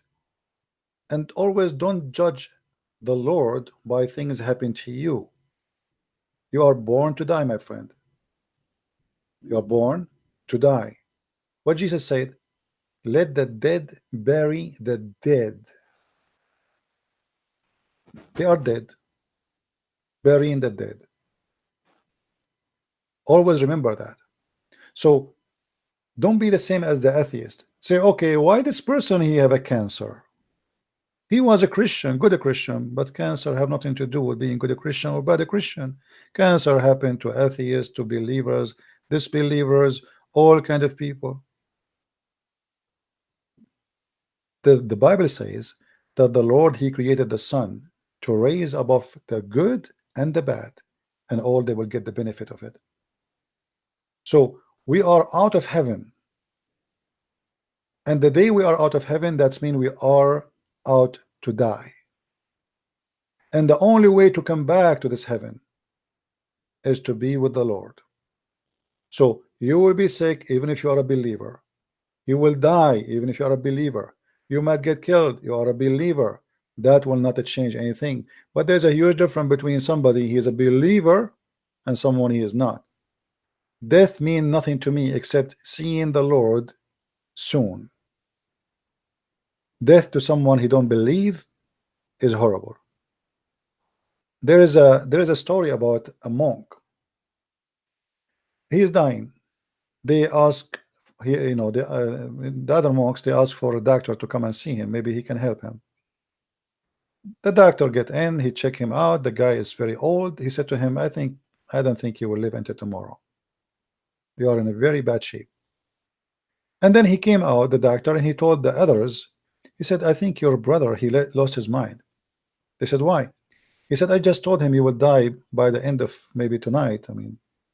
But he gave me a big smile. I just told him he would die. I think he lost his mind. They said, why you don't go and ask him why he is smiling after what you told him, if he can't talk? So he went inside. He said, I have a question. I just told you, you will die maybe in a few hours from now, and you give me a big smile. You did not say anything. Can you tell me why? Why you are so happy? You look so excited. The guy, he said, I spent all my life for this moment. And you are telling me I will see him soon, I will be with him soon, and I will not be happy. So for a believer is like landing in the airport of God. For a disbeliever, it is the end. It is a terrifying moment.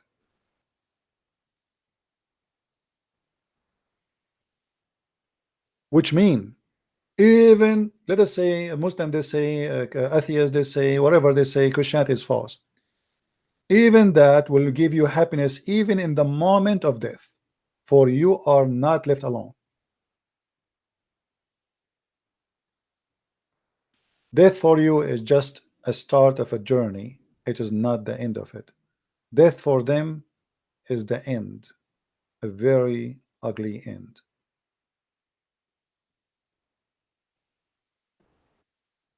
So for us as a believers, sickness does not mean God he hate us. Absolutely not. Actually, it can be for your good sometime.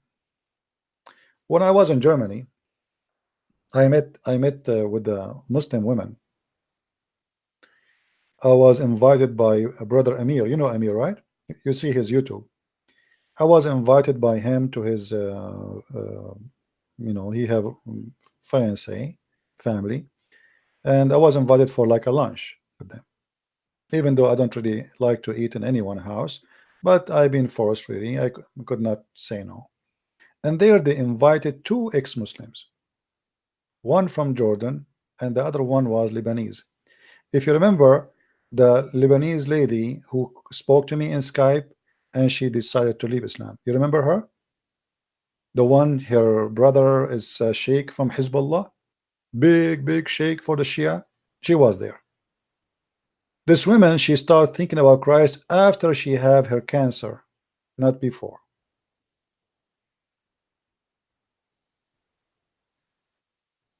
Look, she should deny God. She have cancer. Oh, sorry, not cancer. Sorry, not cancer. I'm mistaken. They told her, like, you might die because she have a very hard problem. It's not cancer. It's my mistake. So she started thinking about accepting the Messiah after she been told that her life in a very bad shape and she might die anytime. So if death will bring me to Christ, death is welcome. If an illness will bring me to Christ, I would love that. I prefer to have any illness better than dying ignorant and going to where I don't like to go.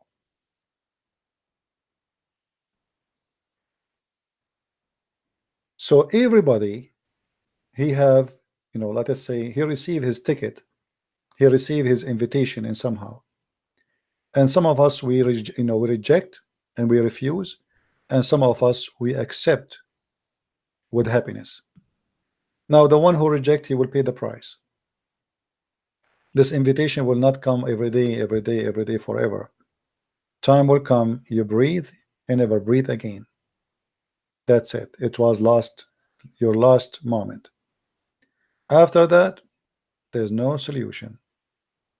He gave you time, long time, and you reject once after once after once. And this is why I feel sorry actually for the Muslims, because those who been in contact with the Christians, and they did their hard work to make them believe, and they refuse. Those will be questioned harshly, because it's not, you see, according to the Bible, if somebody never heard of Christ, he will be saved. He will be judged by what he knew. As an example, if somebody live in the jungle somewhere, like in Brazil, he never met anybody, he knows the Bible, anyone, he saw a sentence from a Christ. It's not fair to judge him, to say, okay, you did not accept Christ, we will let you go to hell. No. The Bible speaks carefully, saying that those people will be judged by their knowledge, which means by what God gave them in their heart. There is something God he gave you when he created you, to know what is right and what's wrong. By that little knowledge which you have, you will be judged. And that is fair. So a person who knew about Christ and did he reject, he will be judged badly, which means his judgment will be different.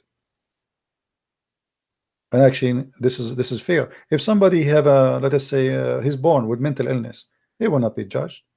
God is about justice. This guy, he have no idea. He don't know what I'm talking about, right? He have a brain defect. This person considered the same as a child. He will go to heaven. Children in Christianity, they will go to heaven. So you will be judged by your knowledge. And the Muslims already, they knew. They've been taught. They've been told, and they reject. So you will be judged, and the judgment day is going to come. And the irony is, the Muslim believe that the one who will come in the judgment day is Jesus. But Muhammad the deceiver, he gave them different image and different name and different look of Jesus, for he decided to replace him, for he is the devil. This is why Muhammad, he changed his name to Muhammad, from Qasim to Muhammad. Muhammad mean the praised one. It's obvious that Muhammad is the devil, for he is claiming to be the praised one. There's no way a prophet who worship God, he called himself the praised one. This is a godly name. The praised one is a godly name, is not a name to be given to a man. How Muhammad yet claimed to be a man who worship God, serve God, but yet he gave himself a God name. It's an insult to be called Muhammad, for that is a name of God, the praised one. What a satanic way to make people praise you, by calling yourself the praised one. If Muhammad is the praised one, who is the praised to? Allah? Ask yourself such a question. I want to say, guys, thank you very much for being here. May the Lord bless you. Don't forget to download the videos. As you know, we don't keep our videos for long. And those who do not know, by the way, this is a website here. I have my account there in minds.com, Until now, not many of you subscribes. After have all those 1,000 subscriptions, still people don't go there. I don't know why. It's a easy to log in, easy to create an account, and it's always good to have a backup account. And there I post my videos there, especially the one mostly like deleted, so you can find all reference, or at least you can find the name, you know, because you can search the same title for the last 24 hours and you can find the deleted video. So please download, log in that account there, or subscribe, and it's free. It's the same as Facebook and Twitter, and they guarantee freedom of speech. That's why I am there. They are not like Twitter and YouTube and Instagram. Even if you say hi, they say to you goodbye. There we can be free and we can talk. So I want to say thank you for being here. May the Lord bless you, and don't forget to pray to the gentleman who left Islam, Muhammad, and to pray to the other brother who accepted the Messiah, and he rejoined his family to be Christian and to worship the Lord. With this, Christ is Lord, Islam is false, and see you soon again. Take care. Bye-bye.